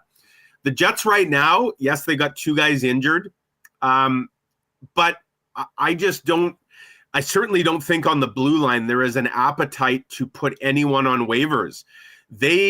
Even though they're not using Ville Heinola and Hayden Fleury right now, this is a team, again, that envisions itself playing deep into the spring. They may need all those guys. They don't want to lose a defenseman to another team for nothing. So if you're the Jets, you have to weigh certainly if there's a player available today that you have your eyes on and you can get the deal done, then sure, that's what happened with Monahan last year. The Jets were willing to pay the potential price of losing someone. But I think this year they are being very careful. I also think they're not desperate at all. Like they are operating from a position of strength. Sometimes desperate teams do desperate things, and that's when mistakes get made. The Jets are in a position where they can be patient. They can wait and see what the market looks like, and they can probably wait a little closer to the deadline itself. That way, they'll have the cap space to have an expanded roster. Again, you could have 30 players on your roster after March 7th as long as you are cap compliant. That's the only hindrance. The 23 limit, that goes out the window. The Jets will have a lot of cap space. I just think right now with the roster limitation, they probably are a little more reluctant to make a move that ultimately could cost them an asset as a side effect. What happens there? One thing we're going to see is the salary cap increase over the next 3 seasons. A lot of talk. How is this going to affect the Winnipeg Jets? They've been a cap team, and we know the dollar decreasing. I mean, what kind of effect is this going to have on the Winnipeg Jets roster? I mean, there's so many ways to go. You know, the free agents as well, where we were saying, hey, are they going to be able to keep, re-sign Velarde and Sandberg while keeping Ehlers, Pionk, Iafallo? I mean, what does it mean for the roster? I guess in short term, but long term, will they be able to, spend to the cap when it's 113 million USD? US, which given the state of the dollar is about 300 million Canadian. Yeah, it's shooting up. I think it shot up a bit more than it was when they announced it last week. Indeed, yeah, and that's again, Winnipeg is a small market by NHL standards. They have the smallest building, and we know attendance has been an issue, which obviously relates to revenue. Yes, they have a very, very, very rich owner, one of the richest men in the country, in David Thompson. But there's been no indication that he's not treating the Jets as a charity. But we know the Jets have been a cap team, regardless of what the cap has been. And that's part of a pledge, a promise that they made to the likes of Mark Scheifele and Connor Hrabchak and Blake Wheeler before that, to this core, that they are going to be competitive. There's been zero interest or appetite in a rebuild or a teardown. And I don't expect that to continue. And so on one hand, the salary cap rise is very good news for the Jets as it pertains potentially to, Nikolai Ehlers and what happens with him, Gabe Velarde's next contract, Dylan Sandberg's next contract, Kyle Connor's next contract. He's only a year away, and he's one of the premier goal scorers in the league. You don't think he's going to want to absolutely cash in on, what could be one final massive swing by him? The good news for the Jets is the cap situation and where they're at gives hope that they could. There's no player necessarily that they would have to just walk away from because they couldn't afford him. Now, they may have strategic reasons for not re-signing everybody. You have guys you want to potentially try and make room for in your system, prospects, things like that. And you want to make sure that if those players are ready, that the path isn't completely blocked. But yeah, purely from a financial standpoint, there would be no reason to suggest the Jets can't, quote, keep the band together if that's what they want to do. It does raise an interesting question, though, about the business side of operations at True North and what that looks like exactly, given we know there's been attendance issues. And obviously the dollar is a huge factor. That's where things like revenue sharing will be very interested to see. And I do wonder if the Jets would start to get a much bigger piece of the pie, to help keep them going. But yeah, it's a really interesting situation. I know there's been some talk that there could be teams that have their own in-house, cap ceiling that will be different than what the NHL's is. Could the Jets be one of them? I suppose. I just don't think, from everything we know about this ownership group, they want nothing more than to win a Stanley Cup. And they've been willing to spend to the cap to try and accomplish that. And so just because the cap is going to rise significantly, I have to think that they will want to, quote unquote, keep up with the Joneses if they feel that gives them the best chance to win. So yeah, it's a very interesting storyline to keep an eye on for sure. One that, there's probably some mixed emotions. Like internally, they're probably thrilled that, hey, we could afford to keep all these players, but the offshoot is, what's that going to look like? And, how are we going to accomplish that in terms of our revenue streams? And that's where certainly maybe some of the other things that True North has going on with regards to other projects, other investments that they've made are certainly a big part of, it's not just the hockey team, right? It's not just a standalone business. There's other parts of this, and that's probably a very good thing. Yeah, I did some quick math over the weekend, Mike. I think a lot of the part of the salary cap going up is, well, first of all, if it's going up, it means everyone's making money. Correct. So that's a plus. And additionally, the TV contract Canadian-US coming up in the next 2 to 3 years. So the Canadian deal, $5.2 billion over 12 years. I think so. I average it like $13.54 million per team. They got 2 different U.S. contracts, TNT and ESPN. I added that up. Now I don't know how much the Canadian teams and U.S. teams take, proportionally from the Canadian-U.S. deals, but the U.S. deal was about $410 million per year from ESPN and $225 million per year from TNT over 32 teams. That's about 19.84. So $33.38 million per team for national TV. And I was reading in Forbes article from December saying, when those deals renew, they could be double or triple what they're getting now. So on 113 million cap, double 33 million, that's 66 million.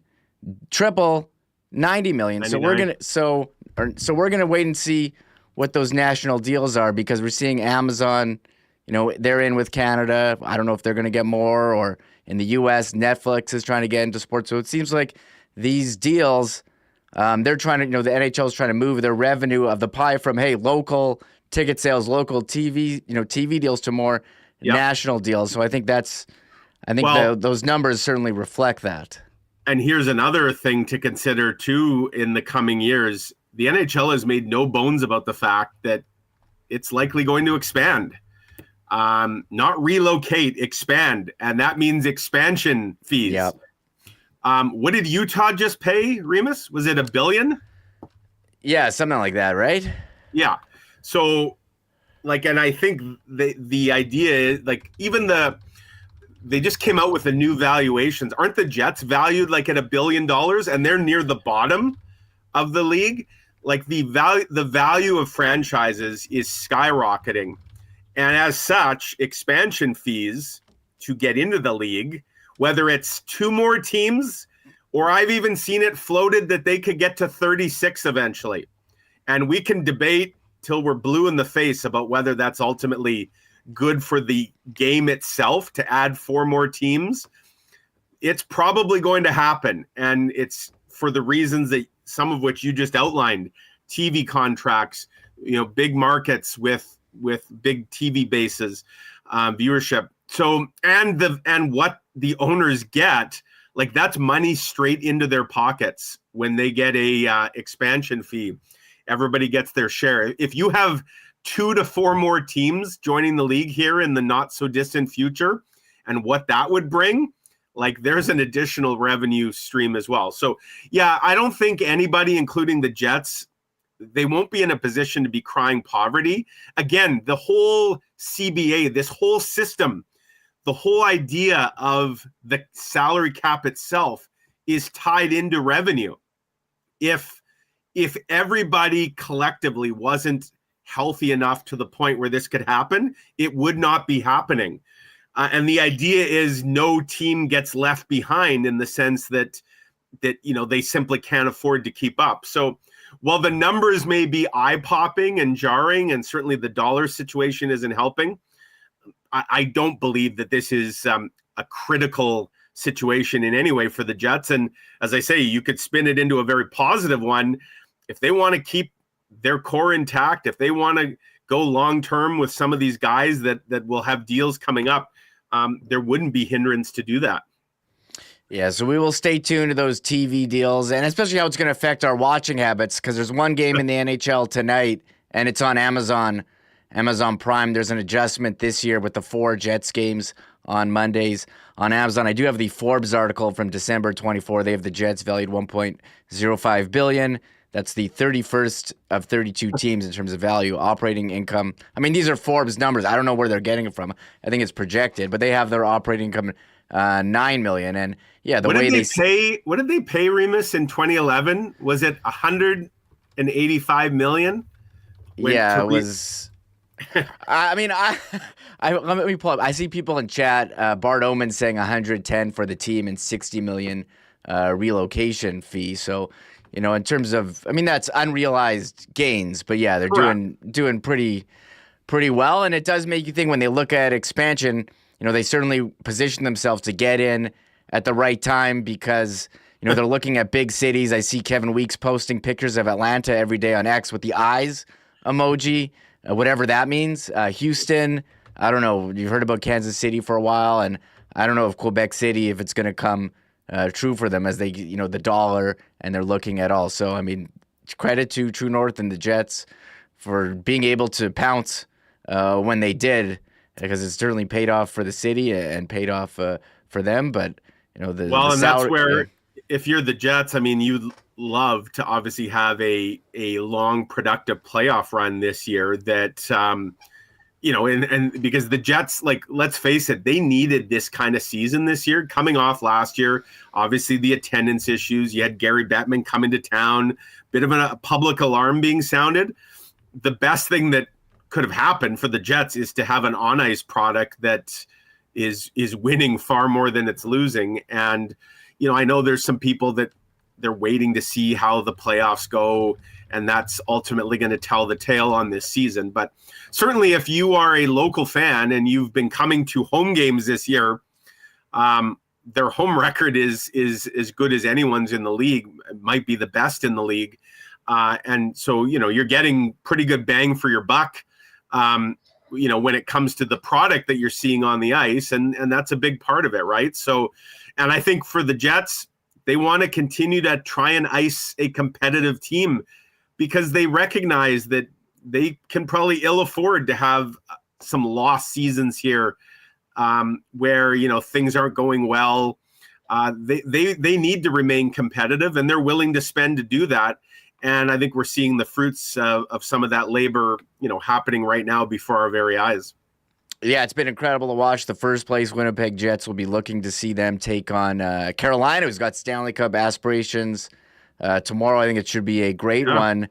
Tomorrow night at Canada Life Center, and Friday, the last one before the break against the Islanders. It is the WST game. We'll be there with our group, winnipegjets.com/WST. Great Friday night. So I think the building should be rocking. People are excited, and they should be, because we're just here, you know, for half hour, Mike, just talking about how great the Winnipeg Jets are. We didn't even touch on the power play. There's just too many things, too many guys having career years. It's incredible. Back up to 33.3% again, which is just, again, there's 28 games left. The Jets are on track for what literally would be a historically good power play if they can continue to convert one out of every three for the final 28 games. And it's not just the top unit anymore. The second unit has been capitalizing, which makes them kind of a dual threat. Yeah, I see, by the way, people may have missed this. The Islanders, they're going to be without Matt Barzal. So the Jets get a bit of a break in terms of what the Islanders will be. And Islanders have been red hot until last night. They had won 7 in a row. Carolina is always a good team. And I'm sure a lot of Winnipeggers will be keen to watch Seth Jarvis, the Mr. Four Nations. How about that? What a great story. I still sometimes, Remis, I think to myself, what would this Jets team look like if they had Seth Jarvis on their team right now? And I say that because Seth Jarvis was available at pick number 10 when they took Cole Perfetti.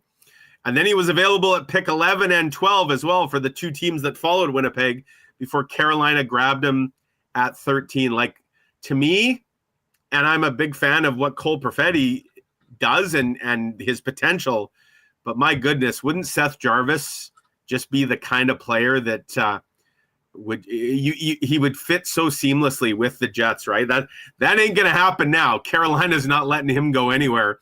And we also get to see old friend Mikko Rantanen again. The Jets have already seen him 4 times. Remis, what's the record for one player playing? Because the Jets are actually going to see him 6 times because they hadn't played Carolina yet. Oh my God! So they're going to get Rantanen 6 times this year. Which, other than maybe the bubble season in the All Canadian division where COVID meant like you were kind of playing the same opponents all the time, anyways.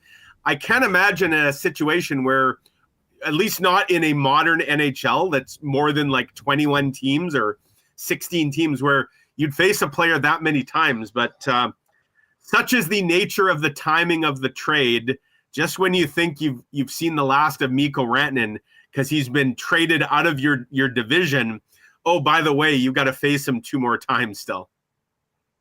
One. It's like when didn't Monahan play 83 games? He did. Last year. Inevitably, there's a few players, again, if they go to a team, that and they get in the lineup right away, that can exceed the 82 game mark. I often wonder, like, that would be a fun clause if you're an agent, just to negotiate in, like, throw the guy another $50,000 or something if he could play more than 82 regular season games. It almost feels like you deserve it, right? Yeah, because incredible. The only way it's happening is if you're traded. So it'd almost be like, here's a little bit of extra scratch for the inconvenience of moving you in season. Yeah, that was a solid thing that happened at the end of last season. 83 games played for Monahan. Don't see that in Rantanen. Playing the max possible against the Jets this year. Wonderful. Well, Mike, we're looking forward to reading the content you got coming up in the Winnipeg Free Press. You and Ken and the team there are doing a great job. Sending Ken on the road last week for Parker Ford's debut. Some great stuff came out of that. And, I know you guys are doing a great job. So appreciate you taking the time to come on and looking forward to reading whatever's next in the Free Press. Right on. Thanks, Remis. Enjoy the week. Yeah, I definitely will. There he is, Mike McIntyre. He's here. Read him in the Free Press. He's on X, Blue Sky, at Mike McIntyre WPG. We got Hustler with one more. We got a couple great guests coming up. Jesse Pollock of BarDown and TSN, and Jeff Paterson on the big JT Miller trade. We'll take a look at another team around the NHL. But first, here's Huss. A big cheers from our friends at Winnipeg's favorite local brewery, Little Brown Jug. You train day in and day out, learning new techniques, approaching new concepts, and living out the thrill of achieving your goals. Building a craft beer is no different. While you spend your hours on the ice, we spend ours here, brewing our trademark beer. Again, and again. Here's to pushing the status quo and challenging ourselves to build something memorable. 1919 by Little Brown Jug. Hey, folks, not only is Boston Pizza your best place in town to gather with your gang for Winnipeg Jets hockey games with pick-a-player contests and chance to win great prizes and swag from Royal Sports, not only is Boston Pizza your number one spot to get together for NFL playoff games and all the big sporting events in the lounge, January is also the month where every single day is Pasta Tuesday at Boston Pizza. Enjoy until the end of the month. Great deals on all your favorite pasta dishes at your local Boston Pizza with Pasta Tuesday promos every single day, 7 days a week at your local Boston Pizza. Pop in today. And of course, if you can't make it or it's a little too cold to get outside, you can always get it hot and fresh to your door. The great taste of Boston Pizza by ordering online at bostonpizza.com. And a huge shout out to our friends at Royal Sports for 40 years plus. Family owned and operated, the number one hockey and sports superstore in town. If you play hockey or have a hockey player in the family, you probably already know that Royal Sports is your one-stop shop for full equipment, goalie gear, sticks, skates, right down to stick tape, pucks, and skate sharpening. But I will remind you, as we look outside and the river trail is absolutely mint right now, many people not necessarily needing an expensive pair of hockey skates, just want to go out and make the most of Winnipeg winter, Royal is the best place in town for some affordable recreational skate options that won't set you back maybe the same amount of that a pair of the blades that the pros use. Get on down there. While you're at it, check out all the best selection of Winnipeg Jets merchandise, Bomber gear, NFL, NHL, you name it, they've got it. Royal Sports, 750 Pembina Highway.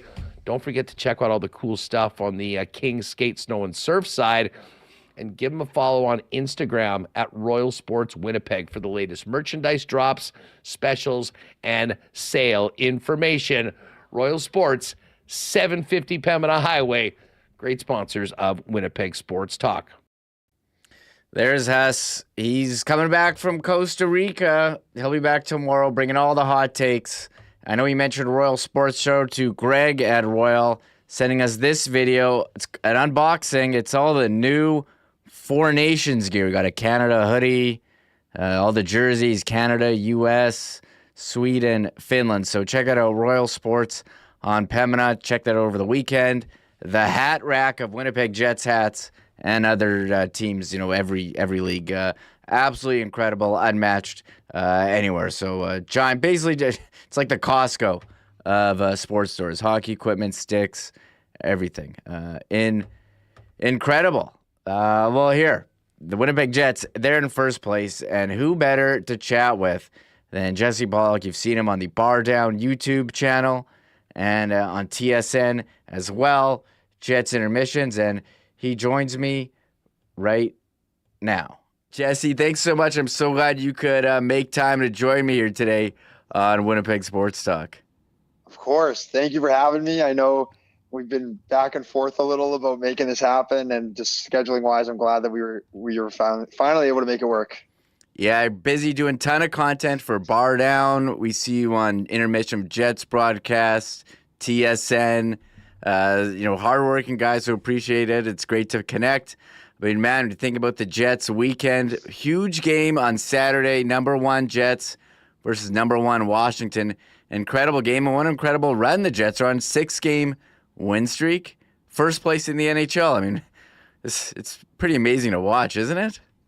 It is. That game was electric on Saturday. Could not have asked for a better game.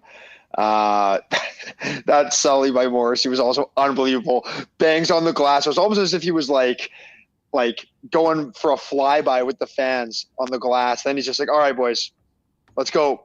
Let's get out of here. So who knows? Maybe a little preview for the Stanley Cup final. Don't want to jinx anything, but I mean, if it was, I don't think a lot of people would be complaining.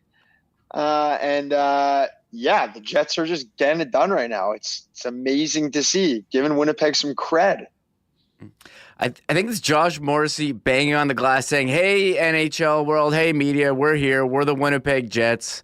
We're number 1. Start paying attention. I mean, you might want to go bang on the door of the editors at TSN who only have the Jets 3rd on the power rankings, but people always complain to us. I'm like, you know what? The only power rankings that matter are the NHL standings. I don't make those, for the record. But we have a great team of people that do, and even the Jets being in the top 3, I think is pretty amazing. I mean, when you watch the team this year, I mean, what are you loving the most, or what's impressed you the most about the Winnipeg Jets season so far that has them in first place? Just our top line has been unbelievable. There was obviously talk about Kyle Connor and Mark Scheifele, potentially not vibing on the top line, and they've both been phenomenal. I mean, it's pretty crazy to think that Mark Scheifele is not on Team Canada, but what a year those guys are having. Gabe Vilardi has been just an absolute beast for the Jets this year. Best line in the league this year, which is pretty crazy to think about. So I'm really, really curious to see how it translates to the playoffs. But what I like about that line is that there's a lot of size on it. And I mean, the Jets are getting it done. If you look at their centers, they're relatively nothing to write home about, and we're still just finding ways to produce. So, I mean, our top line, and for what our defense is too, they've been playing pretty well as well. And of course, last but not least, Hellebuyck has just been, I mean, it goes without saying because I expected this out of him, but he's just been on another level this year. I think he's the MVP of the league. And what a year it's been for the Jets. Yeah. Hrabchak, you almost like just expect him to do this, and you're just like, yeah, he's the best goalie in the league, leading in goals against average, leading in save percentage, the top line, among the best. It is crazy. I mean, you look at the goal-scoring leaders in the NHL, Mark Scheifele leading Canadians in goals, tied with Sam Reinhart at 31, not on Team Canada. Disappointing, but, we do get to see Josh Morrissey. What an incredible season he's had. I know you sat down with him for some features for the Jets intermission, which I loved, showing him the old sticks. I mean, what was that like, recording that video? And, I mean, how about his play? I mean, you got to be looking forward to seeing him at the Four Nations for Team Canada. Yeah, I love Josh Morrissey. I'm a huge fan of his. On the ice, such a talented player. I think he's probably one of the more underappreciated defensemen in the league for a couple of reasons. But, I think if he was playing here in Toronto, it'd maybe be a bit of a different story. But he's just so steady, doesn't make mistakes. Every time you see him do like a spin move on the blue line in the offensive zone, you're like, oh my God, this is insane. And unbelievable shot. And off the ice, Josh is, from my experiences with him, just a really, really good guy. We do the called out videos, like at intermission, you'll see them as well. And one thing that a lot of the players said in last year's called out video is that one of them was the guy who always picks up the check. And apparently Josh Morrissey's name did get tossed around for that. And obviously it helps when you're making $6.5 million or whatever it is he's making. But, still, I mean, he just seems like he's the ultimate leader. And he's always been very nice to me. I just saw a post today of him too. Like, I think he was working with the True North Foundation or something at Corning Community Center. And I'm like, I'm just not even, I see this stuff. I'm not surprised because he's just such a leader in the community as well. And I'm just really like proud. It sounds weird, but like, I'm really proud to have Josh Morrissey as a Winnipeg Jet. Yeah. He's always been a great guy in the community. He's done stuff with us, done stuff with Dream Factory, and he was coaching with the True North Youth Foundation this weekend. A lot of talk about trades this weekend, the trade deadline coming up a little over a month away. Do you think the Jets need to add? And if so, what do you think they should be looking at before March 7? It's weird because the Jets are the best team in the league right now, but the Jets were also pretty solid last year. And obviously we slowed down and then we got hot towards the end of the year and then we played Colorado. And I just wonder, even though we're this great regular season team, are the Jets equipped to make a playoff run right now? And it's hard to say because, based off of last year and how we played against Colorado, there were some issues with our roster from a playoff perspective. That said, I think it's been another year. Some of the newer guys have had a chance to gel a little bit more with the team. Velarde's looking incredible. Perfetti has been taking a nice step lately. I think if the Jets are going to make a playoff run, Cole Perfetti is going to be a huge X factor for the team.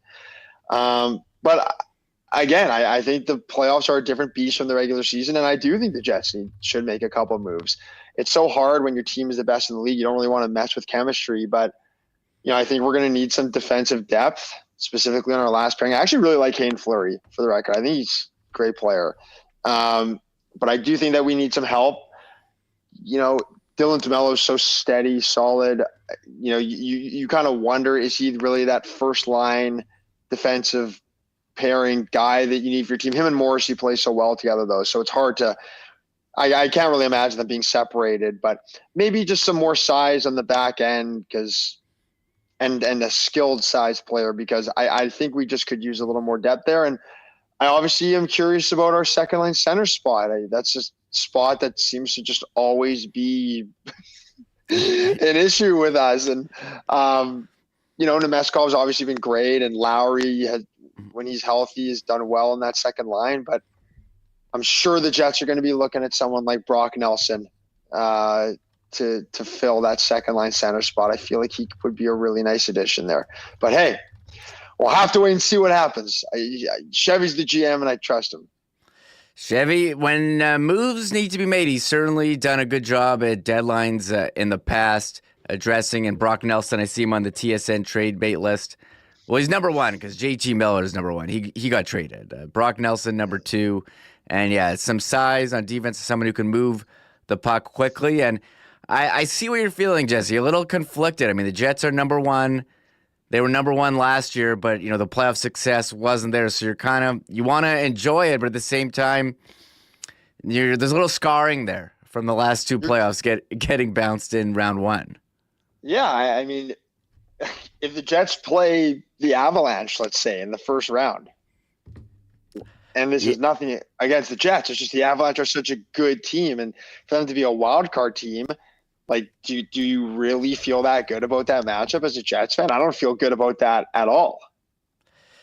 I feel like last year they were very overwhelmed by the Avalanche, and I don't know. I feel like they've really taken that to heart and taken steps saying, hey, we're not going to let this opportunity slip away from us again. And they've come out with, just some attitude to get revenge on whatever happened to them in the playoffs last season. They know that wasn't their game. They did not play Winnipeg Jets hockey, and they've seemingly created this identity where they're consistent every night, and it's been incredible to watch. But that's why getting first place is so important in the Central. You'd rather play the second wild card, which is Calgary or Vancouver probably, rather than Colorado. But I mean, Colorado, are they the same team without Mikko Rantanen? I mean, the trades in all sports, NBA and NHL the last week or two has been crazy. But how about these deals we've seen? The last 24 hours. Yeah. The last weekend. Oh my goodness. Like JT Miller, Rantanen, how crazy are some of these trades? And Luka Doncic. I had to look if that one was real. Like, I'm like double confirming accounts. Like now, like it's been wild, the trades here over the last week and a half. Yeah, it's been overwhelming, but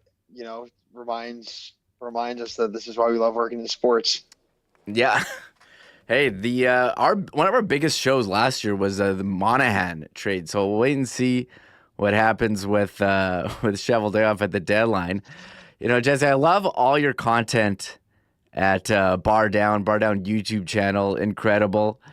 What are some of the highlights for you over the last bit? Because you had Bruce Boudreau coach the BarDown hockey team, which was hilarious. And I mean, he did a great job. You went up against a USHL team, spotted them, 20 goals? And then, or they spotted, or what were you, started up 20 nothing, and they had to come back, and then went up against a 10 under 10 AAA team. I mean, how much fun are you having recording that great content? Seems to be getting a well received as well. Yeah, I mean, it's been a blast. I think the nice thing about BarDown, we have a very tight-knit team, and all these videos, it's the ultimate team effort, which is just so great. So many different people are contributing to these videos, which is just awesome. And yeah, I mean, I personally think the U10 video is probably the best video we've ever made with BarDown. That I would go that far to say that it was such a well done video. So many different people coming together to make it happen. And it was just a blast. The Muskegon video was a ton of fun. And there's a guy named Ezra Janello who does all of the broadcasting, everything, runs their social, everything for this USHL team. Really give a lot of credit to him for having us down there and help making that shoot work. And then the Bruce Boudreau one was pretty funny because we were going to Muskegon for the U20 shoot, and it came to my attention that Bruce Boudreau had coached the Muskegon Lumberjacks back in the day. So we FaceTimed Bruce for the video. And then after I just messaged the producer at TSN. I was like, do you think Bruce would maybe want to come coach one of our beer league games? And he was like, you may as well ask. So I got in touch with Bruce, and I don't really think he knew what was going on when he got to the game. I tried to explain to him as clearly as I could what was happening, but he showed up and I don't know how familiar he is with the YouTube game, but he obviously was a huge hit. And yeah, we've just been having a lot of fun. We have some other fun shoots coming up as well, which will be a great time. And we're just trying to kind of up the game with each video. So yeah, having a blast. Man, my favorite was when there were some kids who saw you and Bruce Boudreau, and they got Bruce Boudreau to take a picture of you with them. I know. I think your dad would think that I should be taking a picture of you with Bruce. Yeah, exactly. Well, exactly. Yeah. But and so coming up next week, we haven't had this for a long time. 4 nations: Canada, USA, Sweden, Finland. Got to be really excited for that. Although maybe a little conflicted seeing Connor Hrabchak in a Team USA jersey. What's your excitement level at for the 4 nations? Oh my goodness, I'm so excited. Anytime you can see best on best playing, like when's the last time we saw this? Like so long ago. Yeah, it's going to be a nice little taste too for what the Olympics are going to be like next year, which is really the Super Bowl for hockey fans for international competition. And yeah, I'm super pumped. Obviously I hope that the Jets do well. I'm really hopeful that none of them get injured. That's something that you think about in the back of your head when these tournaments happen. But you know what? These are very special and valuable experiences for the players. And it's going to be unbelievable. How are teammates going to treat each other at these tournaments is what I'm really curious about too. So, like Austin Matthews, for example, will be playing against Mitch Marner and William Nylander and all this stuff. So yeah, it's going to be interesting. Sorry to bring up the Leafs. No, hey, you're in Toronto. I'm sure you get a kick out of rubbing the Jets' success in all the Maple Leafs fans. I do enjoy all of that aspect of your content as well.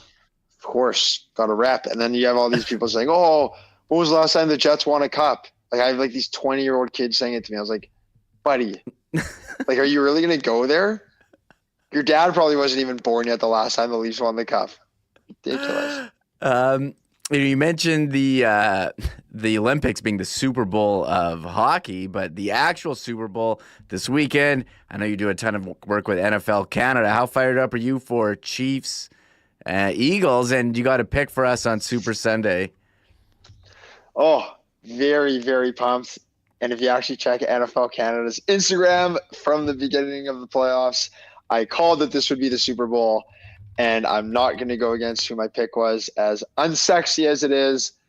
I'm taking Chiefs. I had Chiefs over Eagles to win it all from the start of the playoffs. And, every year it's like people would find reasons to doubt Tom Brady. Like, oh, yeah, Patriots they're not going to win. They're not going to win. But most of the time, it was the Patriots that ended up winning, and Mahomes ended up winning. So I'm going with KC. They know how to get it done. They've been there. I mean, I wouldn't be shocked if the Eagles won. It was a really close game the last time these two played, and I want to see the Eagles win, but I'm just not doubting Mahomes. Hey, I'm with you. They seem, the spread very close. Chiefs favored by 1.5, but the Chiefs, they're always in close games.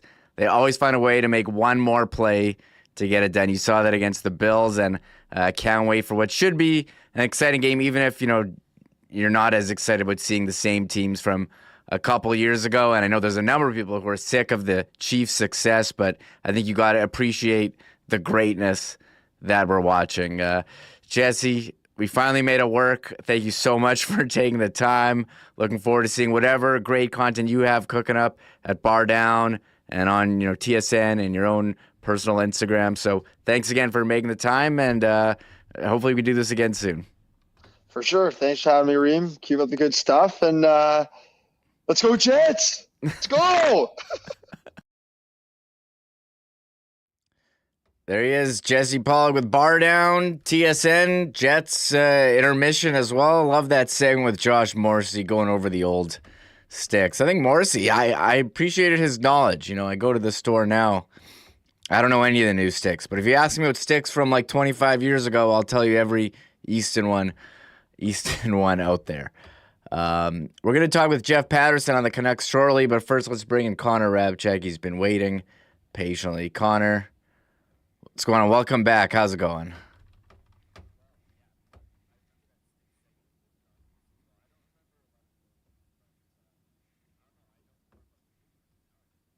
Yeah.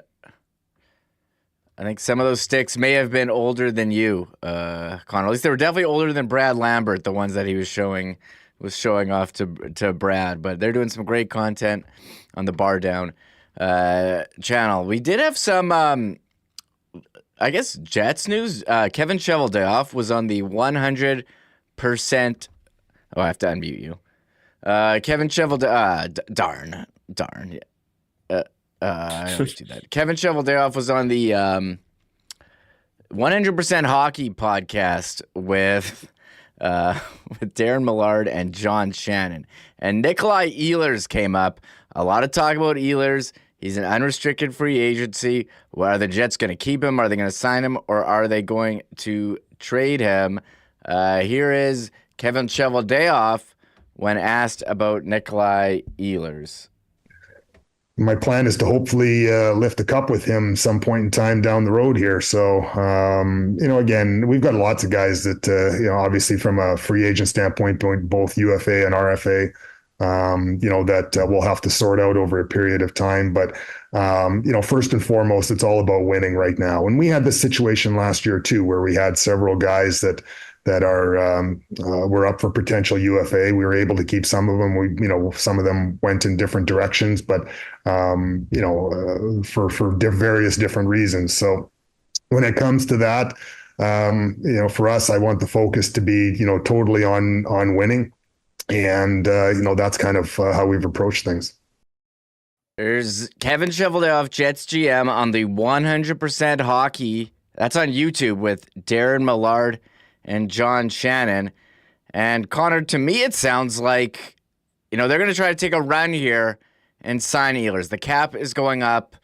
They traditionally have signed their homegrown players. We just saw Scheifele and Connor when you thought they were going to be on the move. All the rumors were out there. It seems like they're going to try to lift a cup with Ehlers and then keep him under contract. Is that what you took from that? That is what I took from that. And just after that clip ended, John Shannon then asks Cheveldayoff if a deadline can spur action. We talk about that all the time, right? With the upcoming trade deadline, March 7th. And Kevin Cheveldayoff basically said no. And then, or if we have the clip, let's just get to it. So he said, okay, that's where I was taking it. This is the conversation that we've had saying, hey, you know what? Could Ehlers be traded before the deadline? You don't want to lose the guy for nothing, right? And John Shannon straight up asked Cheveldayoff just that. So you're not looking to move him before the 7th? Yeah, no. Okay. Well, because people will ask and people will talk. That's right. Right? You know that, Kevin. People can talk. It's if I guess from our perspective, if there's a chance to help us win, I guess you look at everything. But it's he's been part of our winning equation here this year, and look to him to be a big part of it. Kevin Cheveldayoff again with Darren Millard, John Shannon, 100% Hockey. So there he is, Connor. We can scratch Ehlers off. He's not going to be on any trade bait lists, any trade watch boards, any big boards. He's not going anywhere, seems like. I love that answer. I love that. He's like, yeah, no. Like it's ridiculous to even propose that. Like, Nikolai Ehlers has been such a vital part to the best power play in NHL history, at least so far, right? At least as we sit here today, 33.3% best in NHL history would be if they finish the season that way. So if the Jets are going to go on a deep playoff run, they need Nikolai Ehlers on that power play, on their second line, playing well, playing at a high level. And Cheveldayoff goes, no, I'm not trading him. But I guess if there's a way to make the team even better, then you look at everything. But I've said for a long time that I see them, not striking a deal during the season and kind of keeping him as a self-rental.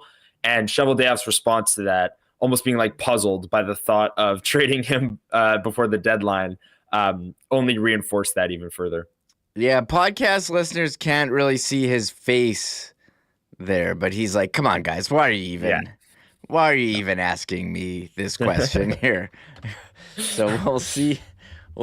I like how he goes, lots of people can talk, and we're the ones here talking about it. We're the ones we can talk. Yeah, we can talk. We can play fantasy hockey here with the Jets. We can look at Puckpedia and do all the things. Connor, it is the time of the show. We look at the Coolbet lines. Let me pull them up here. There's only one game around the NHL tonight as I load you into this box here. There you are. There you are. One game in the NHL tonight on Amazon Prime. Predators -135 against the Senators. You gonna be watching this one on Prime? I love the Prime broadcast, so I'm gonna be checking this one out. This is a good game. Like the Predators, I believe, have won 5 straight games or 4 of their last 5 or something. So they're kind of coming on. The Senators are in a playoff spot in the East, and they're fighting kind of for their playoff lives or looking to chase Toronto and the Atlantic. All the teams in the East are so close together. So this game, I mean, you see Ottawa on the road against Nashville, and the way Nashville's played this year, maybe you don't think that it would be a good game, but at this point in the season, I actually think it's a pretty exciting matchup and not a bad one to have as the only game of the night tonight. Ottawa just had the big beatdown on Minnesota. We all enjoyed that. Haven't seen anything on this Ryan Hartman in-person hearing. We are tuned. Season bets. The Jets are number 1 in the league, Connor. 15-1 for the Stanley Cup. What? I mean, how many teams are ahead of them? 1, 2, 3, 4, 5, 6, 7, 8, 9. 9 teams? That's not right. So it seems like actually pretty good val, if you ask me, right? The Colorado Avalanche are ahead of them after trading away Mikko Toronto? Rantanen? Toronto? Come on. What are we doing here? Yeah. Come on. Hey, that's good news. That's good news for us. I mean, it's good news. If you like value, then you can bet on the Jets to win the Cup 15-1. That's pretty wild. And, we did have someone in chat here saying, I'm not going to watch the Super Bowl. It's rigged. The Chiefs are going to win. Well, if you think it's rigged, what a great opportunity to place a wager on the Chiefs at -122. That's like, if you think it's rigged, that means it's guaranteed dollars. So the Chiefs -122 on the money line, -1.5 favorites. You got your Super Bowl party planned here, Connor? Super Bowl parties planned. My fantasy football league, the loser hosts every year, so really? I know where I'm going. Yeah, I know where I'm going. Oh, and yeah, it'll be fun. And I'm expecting a Chiefs win too, not because it's rigged, just because that's what they do. Yeah, that's just exactly. It's because what they do, and there's gonna be so many props. I mean, holy jeez, just where's the Gatorade color? Yes, first liquid poured purple.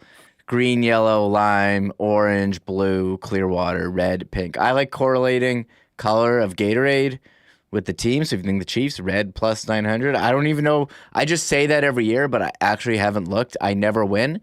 Maybe I got to change my strategy for the Gatorade. You can even bet on, Connor, the position of the player to pour the liquid on the winning coach.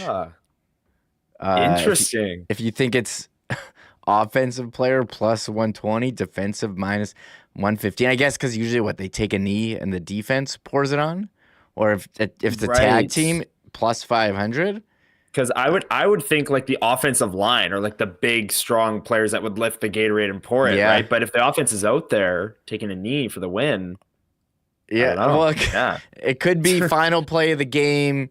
A Hail Mary falls short or something, or what if it's like a missed field goal and the Chiefs win and both the offense and defense are out there? I think is that how you would win on +500? I guess. That's crazy. Maybe. Halftime, Kendrick Lamar first song. You got to lean on Kendrick Lamar first song? He's going to come out firing with Not Like Us. Just get it out of the way right off the bat. Diss Drake in front of the entire country and move on with the rest of the performance. I don't know. But that's -156 as the last song, but +400 to be the first song. I know the first Kendrick Lamar album. Oh, I like King Kunta +500. That's a good song. Good song. So we'll see. This is a halftime show. I'm not sure what to expect. I'm not like a huge Kendrick Lamar guy, but we'll see how it gets received. Who was the halftime last year? I don't remember. Do you know? Off the boy. I remember the Dr. Dre one from like that was a couple of years ago though. Goodness, who was it last year? The Niners were in the Super Bowl. I guess I was so focused on the game. Yeah, I again can't remember who was in the Super Bowl last year, but who was in it 20, 30 years ago. I don't know. Michael Jackson, was that it? I have no idea. Touchdown score. You got first TD score. Saquon, Kelsey, Hurts. Those are the big favorites. Kareem Hunt, Worthy. I don't know. What about Dallas Goedert? +1401? First touchdown? That's always fun to bet on. Usher. Yeah? Was it Usher, says Eric Jorleifson. Was it Usher? Yeah, I think it was Usher. Oh, yes, it was. It was Usher. I believe. Yeah. Okay, wait. Let's do this. Yeah. It was Usher. So I don't know. Dallas. I've been taking Dallas. It was Goddard. Usher. It was Usher. Yeah. Yeah. So I like. What about Noah Gray? Do we get a Noah Gray appearance? It's pretty long shot here. Kenny Gainwell. Man, these are really down the list. So everyone's singing. But who's singing the anthem? I don't know. But do they have anthem? Do they have I don't care about any of the game bets. I care about the ancillary stuff, like the anthem time. Yeah. Oh, winner of the coin toss. Length of the national anthem in seconds from first note sung to last note, 120.5. Over under. I don't have any leans on this, but maybe as the week goes on, someone will hear rehearsal or something, and you get tipped off. You'll see a tweet with like an anonymous account say that they were at the rehearsal and it was 126 seconds, and then the line will move, and this happens every Super Bowl. It's the best part. I love betting on the anthem. I'm at our party, like people are there with like their own timers, like cheering the anthem, because we always do like a group pool or something. Four Nations face off, the odds, futures. Oh man, look at this. We're looking forward. Tournament top goal scorer. Oh, these are kind of cool. Man, these are pretty long shot odds. And there's so many good, like Nathan McKinnon to lead in goals, 14-1.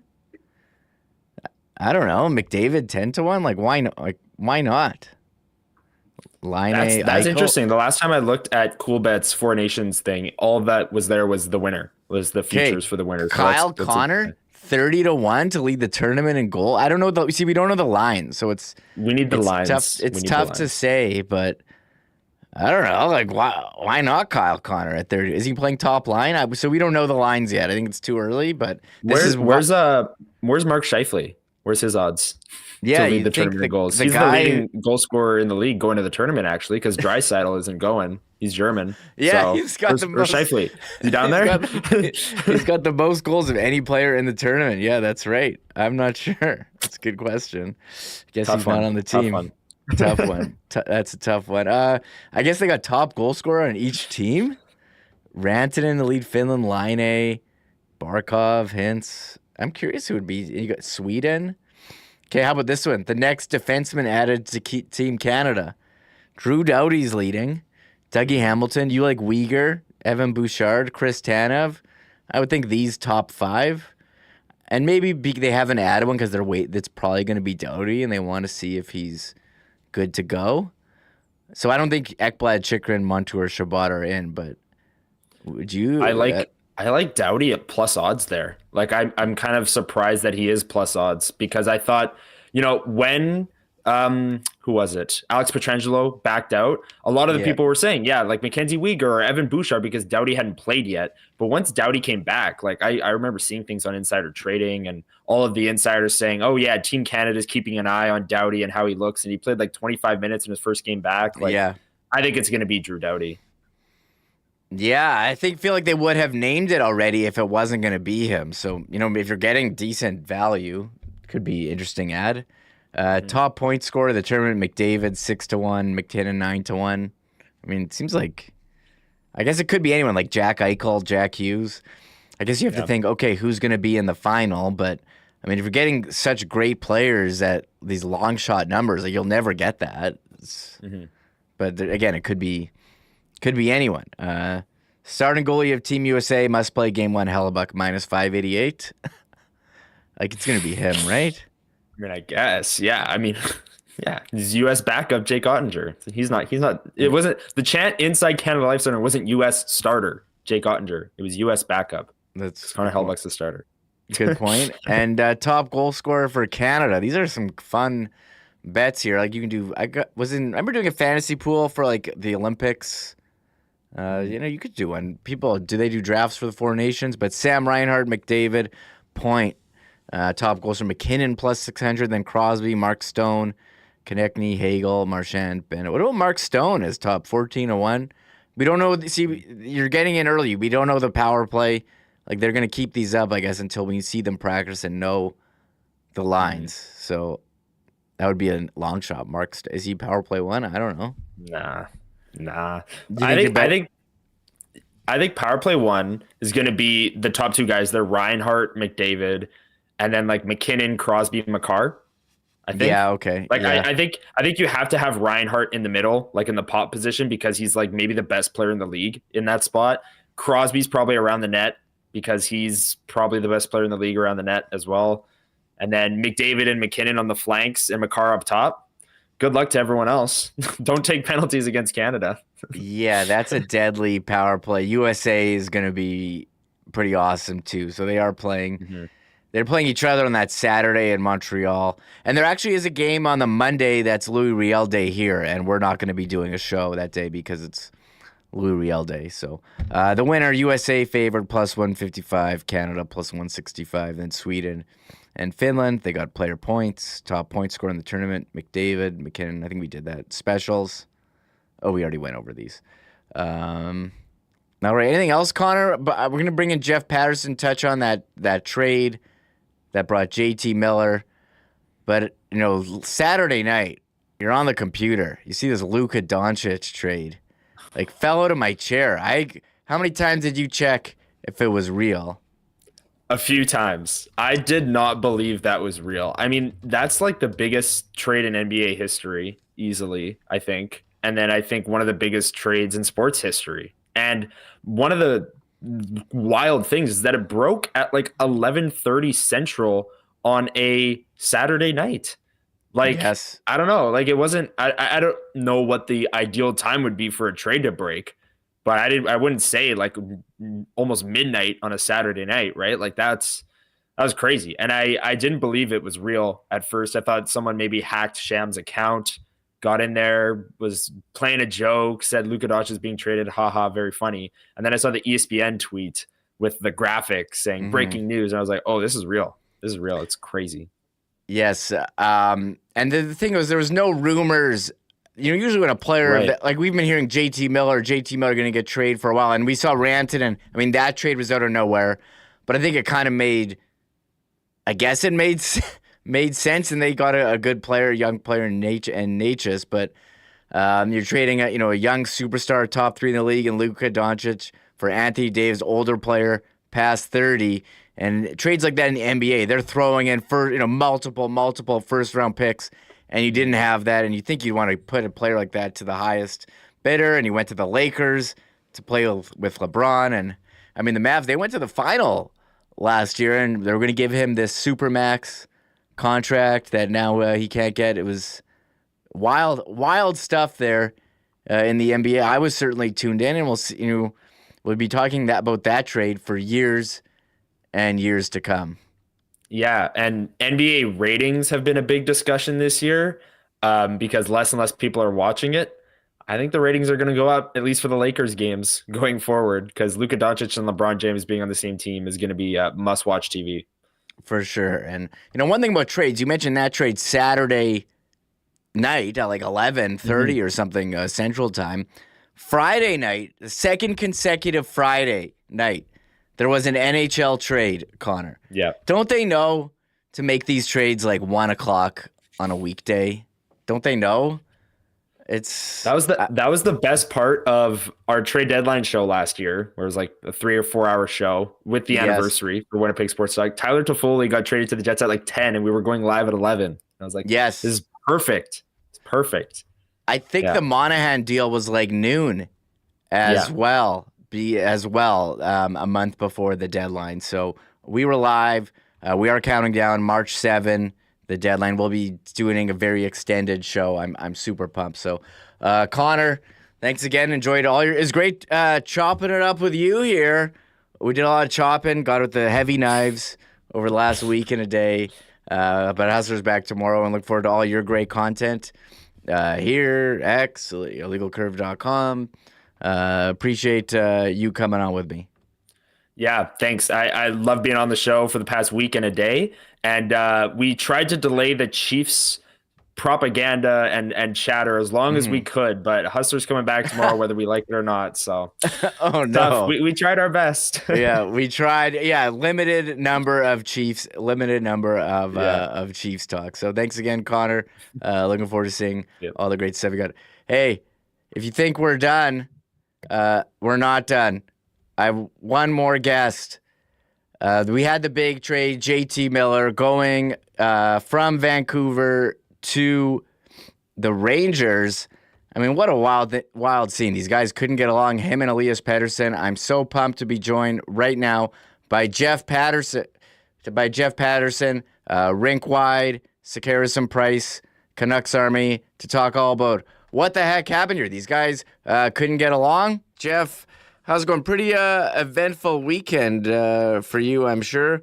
What was your reaction when you heard the news that the Canucks were sending JT Miller, Eric Brandstrom, and Jackson Dorrington to the Rangers for Philip Hedl, Victor Mancini, and a 2025 first, and then flipping that first with Vinny Desharnais, Danton Heinen, and Melvin Fernstrom to Pittsburgh for Marcus Paterson and Drew O'Connor?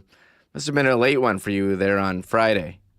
Well, thanks for having me on. I think that's the end of the segment, isn't it? You just took 15 minutes to list off everything that happened on Friday night. And first of all, I feel like I'm fulfilling a duty here by being a 1T Paterson on the program in the absence of Andrew. So doing my part that way as well. What a weekend. There are a lot of people here in Vancouver that think this was the biggest sort of single day in-season roster turnover since the Pat Quinn era back in the 1990s. So we're looking at a better part of 3 decades in that regard. And yeah, I mean, something had to give was the bottom line here, that it wasn't working. It still may not be working, but what they had for a team that had 50 wins and 109 points and won the division in the regular season and pushed Edmonton to Game 7 in the second round last year, that was all great, but that was last year. And this has been a totally different and unique and trying season for the Vancouver Canucks. And as a result, they're below the playoff bar in the Western Conference. And yeah, it just push came to shove. And so they did what they did. The Miller trade didn't surprise me that much, just because his name had been out there and there had been so much smoke around him and around the hockey club on the trade front. But then to flip the first rounder that they got as quickly as they did, like 2 years ago when they traded Bo Horvat and they got a first rounder, they held it for 30 days at the very least before they moved it to Detroit to get Philip Hronek. And here it lasted about 30 minutes before it moved on to Pittsburgh in exchange for, just what the Canucks needed, another guy named Paterson. So now they got 3 of them in the lineup. But they felt that they have addressed one of the needs of this hockey club, and that was adding a quality, capable sort of top 3 defenseman. And that's what they feel they've got in Marcus Paterson. Jeff, when you look at this whole situation, like what happened here that they couldn't figure out how to have JT Miller? I mean, 437 points in 404 regular season games as a Canuck. It seems crazy that they couldn't make this work here. Yeah, I think the divorce rate in society is near 50%. And sometimes there are just irreconcilable differences, right? Like if it was easy to patch things up, nobody would get divorced. These are human beings, ultimately. One is a guy in his early 30s, married with kids from the Rust Belt in Ohio, who plays with his heart on his sleeve. The other guy is single in his mid-20s. He's from Sweden. He's got interests outside of hockey. They come from just completely different walks of life. Now, they've both been blessed to play the game at the highest levels. And when the puck dropped, that's sort of the mystery here, is why couldn't they put their differences aside? Like, you don't have to be best friends. You don't have to be buddies. You don't have to go out for dinners, whatever. But it clearly, and we may never know the truth, Mike. I mean, that's the bottom line. And now that JT's moved on, we may never ultimately know if there was a flashpoint, if it was just a series of events. I mean, there's been a lot of talk out here.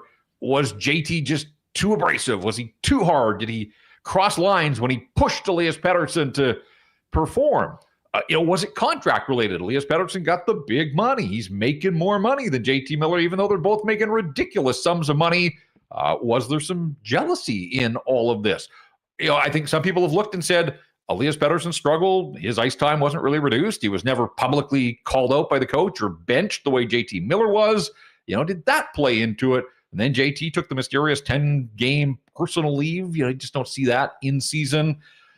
So a lot of moving parts, a lot of mysteries. We've asked a lot of questions out here, but can't get anybody inside that room to go on the record to corroborate some of the stories that are out there. And that's why I say, I think people will continue to dig, even though the trade has gone down.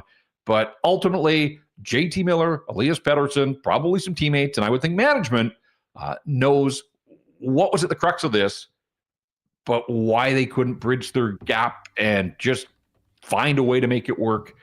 They did last year when winning smooths over an awful lot. And when it's going good individually and it's going good collectively for the group. But Bruce Boudreau's done a ton of media rounds and said, hey, when he showed up, he was told that this was already in place. So this goes back to the Travis Green area through Bruce Boudreau, Rick Tocchet, 3 head coaches, 2 general managers. And again, nobody in that organization was able to get to the bottom of it. And that's why I come back to the divorce reference of sometimes ultimately there just is no path forward. And so, they ripped the Band-Aid off and made the split on Friday night, and JT's back in New York. And now if Elias Pettersson thought there was a ton of pressure on him to perform before, he's the guy here now. He has to be the guy here now. And yet he's a huge part of why this team is scuffling along the way that it is through 52 games.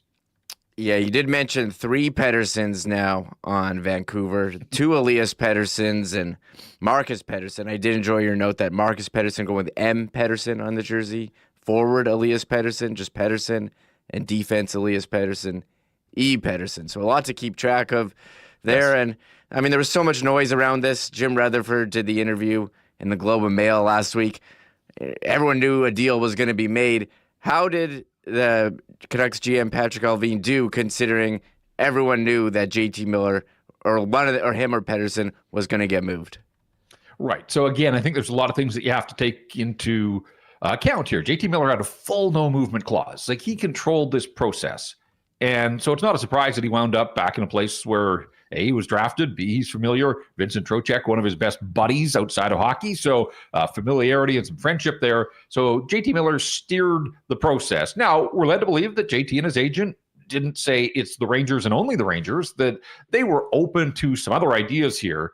But when you consider that a guy has a no movement clause and can essentially direct where he wants to wind up, your hands are tied as an organization. So I think Philip Hedl came in. He scored in his debut last night. That was great. He sounds excited about the opportunities that he's going to get here. Likely to be a second-line center if he can hold up his end of the bargain. So, there's some runway for him.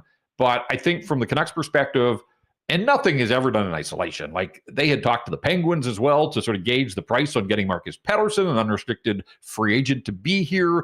And I think the Penguins had basically let the Canucks know that it's going to cost them a first rounder. So I think that was the important part in the Ranger deal, to get the first round pick off the Rangers, and the Canucks knew that they were going to turn and flip it to Pittsburgh. So there were a lot of bodies, some at the NHL level, some in the minors, some were just thrown in to make the numbers work. Ultimately, JT Miller out the door, and in return, you get Philip Hedl and Marcus Pettersson, but Paterson a pending UFA, so now it's a question of can you sign him and at what cost. So, the deal isn't done totally yet, because I still think there are some dust that has to settle here on all of it. But the Canucks needed to get better defensively. Without a doubt, defense has been a massive issue for this hockey club all season long. And that's with Quinn Hughes having this season for the ages. And the defense still, even come out of training camp, people here knew that the defense wasn't good enough beyond Hughes and Filip Hronek. So now you can start to see a bit of a path here that Pettersson becomes a legitimate third piece, like a top 3 defenseman, and now it's about rounding out the rest of the D-core. And they've got some interesting pieces a little lower in the lineup and on the depth chart and down on the farm. So I think that is, how I look at it, that you can sort of see the foundation they're trying to put together here. Hughes, Hronek, Pettersson, all in their 20s. So, they're kind of in that wheelhouse that they want them all in the same age range. And now it's about filling out the rest of the defense core so that they're a lot better than they have been for much of the season. But they're not a better team without JT Miller. JT Miller had 103 points last season. JT Miller, as invested a hockey player, when he's on and dialed, as I've been around in the 25 years that I've covered the Vancouver Canucks, there aren't many JT Millers in the National Hockey League. That said, he just hasn't been anything close to the player that he was last year or a couple of seasons ago when he had 99 points. And again, it tracks back. He started out of training camp, some sort of nagging injury, only played 1 preseason game. I think he was limited a little bit there. He got off to a slow start. The team got off to a slow start. The friction started to build again. And then by the point in mid-November where he stepped away, it was going sideways. So good to see him jump in and score a couple of goals in his debut for the Rangers, pick up points in both of the games. What a weekend for him. So, at 5 o'clock on Friday night, he's in Dallas thinking he's playing for the Canucks. And then on Saturday afternoon, he's playing for the Rangers in Boston and then going back to play the Vegas Golden Knights at Madison Square on Sunday. So he had to start with back-to-back games and a bunch of travel, and I'm sure his head was swimming. But he's a way better player than he has shown to this point. So I hope for him the move works out and he can get back to being that player because he's fun to watch. He was fun to deal with. He's rough around the edges. He's unvarnished. But I think that was part of his charm as well, that you ask that guy a question, he would give you an answer. And but I think sometimes through that you can see the picture being painted that, maybe he was a little rough on his teammates at times. Maybe he did cross some lines. Who knows? But he demanded a lot of himself, and I think he demanded a lot of his teammates. And if that was the source of all of this, who knows why it went off the rails the way that it did. But he's not here anymore, and the Vancouver Canucks now have to find a way. I mean, he played in every situation. He was their best face-off guy, brought the fire most nights, and raised his game in the playoffs. And I wrote a piece at Canucks Army about his legacy, and I think we may not totally know his legacy here in Vancouver until the Canucks get back to the playoffs, because there just weren't enough guys that elevated their performance in the postseason the way that he did last year. And you just hope that, that's what he left behind, was this recognition and realization that that's what it takes to have success. And ultimately, they only got to the second round last year. They've got a lot of ground that they've got to cover if they're truly going to be Stanley Cup contenders. So again, in the short term, I don't think they're as good a hockey club, but their hope is that it's addition by subtraction and just clearing the black cloud that's hovered over the room for far too long here, and we'll see how it all moves forward. Yeah, it has to be an incredibly disappointing year last year, coming from last year. First in the Pacific, taking the Oilers to Game 7 of Round 2. Now that this is out of the way, can they salvage the rest of their season and get back into a playoff spot as they're currently behind Calgary, for the second wild card? Yeah, it's wild to think that here in the first week of February, the Canucks are looking up at the Calgary Flames. You just look at talent level. The Canucks had 5 of their own, and then they added Elias Lindholm from the Flames at this very time, this week, a year ago. He went to the All-Star game. They had 6 guys, and they had the coach of the year. But ultimately, last year, in reflection, was the perfect storm. So many guys had career seasons, right? Brock Besser had never been a 30-goal scorer. He got to 40. JT Miller, 103 points. Quinn Hughes emerged and won the Norris for the first time. Guys like Nils Höglander had 24 goals. Höglander's got 4 this season. Dakota Joshua had 18 goals last year, signed a big contract extension in the offseason, was diagnosed with testicular cancer on the eve of training camp. And the fact that he's playing is a victory in and of itself. But he has 2 goals and 2 assists. He's got 4 points. He had 18 goals and was this big physical force for them last year. So he hasn't launched at all. And then, all roads here in Vancouver lead back to Elias Paterson. 102 points 2 seasons ago, 89 points last year, which was pretty solid still. But from the All-Star break on, he started to fade away and ultimately got to the playoffs where complete non-factor. And again, I think when we talked about JT Miller bringing the heat in the playoffs, I don't think it was just Miller. I think guys in that locker room looked around and said, hey, you just signed this $11.6 million contract. You're an all-star. Like, where are you? Show up. And it just didn't happen for him in the playoffs. And so there are a lot of questions here in Vancouver about, can you win with Elias Pettersson? Do you build around Elias Pettersson? And that's why I think it's important that this group gets to the playoffs this year to see, if they go in as a wild card, they're going to run into Winnipeg or Edmonton or Vegas. Like, that's not going to be easy by any stretch of the imagination. Last year, part of the charm for the Canucks was they started both series at home. They won the opener in both of those series. So, they weren't behind the 8 ball early, but if they have to go out on the road, it's likely to be a much different story for the Vancouver Canucks this time around.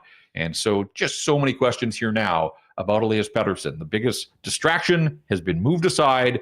It's go time. And yet this is a guy that's on track for 55 points right now. And most nights he's just a non-factor. And the bar has been lowered here again, making close to $12 million. He's one of the highest paid players in the National Hockey League. And his supporters will tell you, oh, but he made that defensive play in the second period. Or, did you see the hustle on the forecheck? $11.6 million. Like, those things are great, but those should all just be like boiled into the mix as a baseline.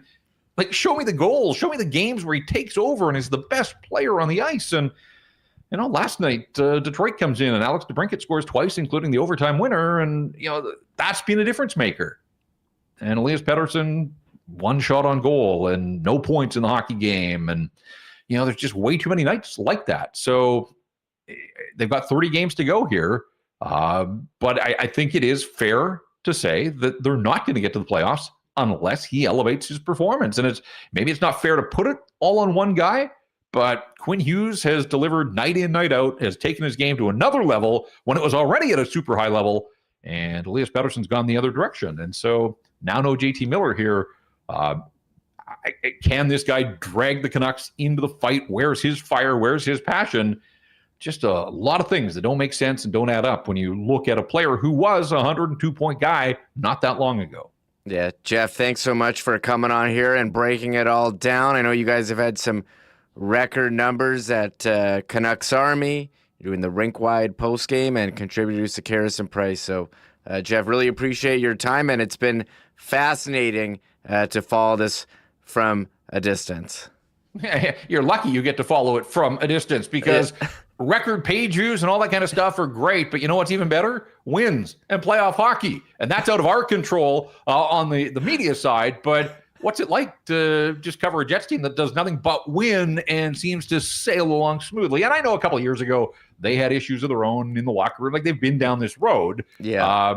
It just from the outside looking in here, it looks like a fun season in Winnipeg. I wouldn't mind one of those here on the West Coast. Yeah, we've had some seasons of drama for sure. Pierre-Luc Dubois, I think, was certainly in the Winnipeg Sports Talk Hall of Fame for his contributions to our YouTube numbers. But, Friday's show, it was like, it was just a Jets loving. Like, what more can we say about how great they're performing? And we're looking forward to, the rest of the season. Hopefully they can carry it into the playoffs as well. Jeff, thanks again for coming on. It was great talking to you as always. Yeah, thanks for having me. It was a lot of fun. There he is, Jeff Paterson with 1T Paterson Jeff on X. And I did see a tweet from Jason Bruff, the host at Sportsnet Radio in Vancouver, saying how JT Miller was Sports Radio Hall of Fame.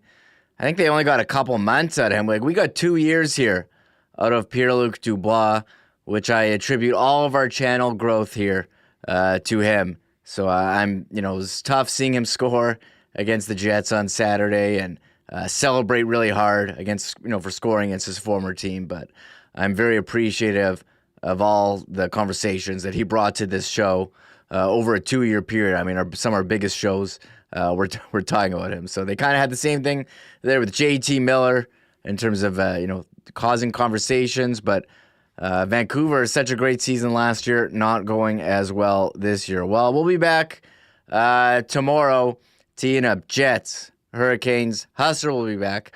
Jeff Hamilton will join for some CFL and Bombers free agency. I'm going to send everyone over to Hacksaw's channel. He's talking about the Doncic trade. He's talking about everything. And for everyone who complains when we start like 2 minutes late, remember this one where we went till 3:40. So I appreciate everyone who stuck around this long. If you've made it this far, please hit the thumbs up, subscribe to our channel, follow us on all the social medias. Links are in the description. Sign up for our mailing list as well. We got a Discord if you like chatting with us. You can keep chatting. When we're not live. There's a number of Jets fans, Bomber fans, whatever, talking all the time in our Discord. Very fun conversation. So appreciate everyone who's come out today, everyone who stuck around for me hosting. They didn't turn it on when they say, it's not Hustler.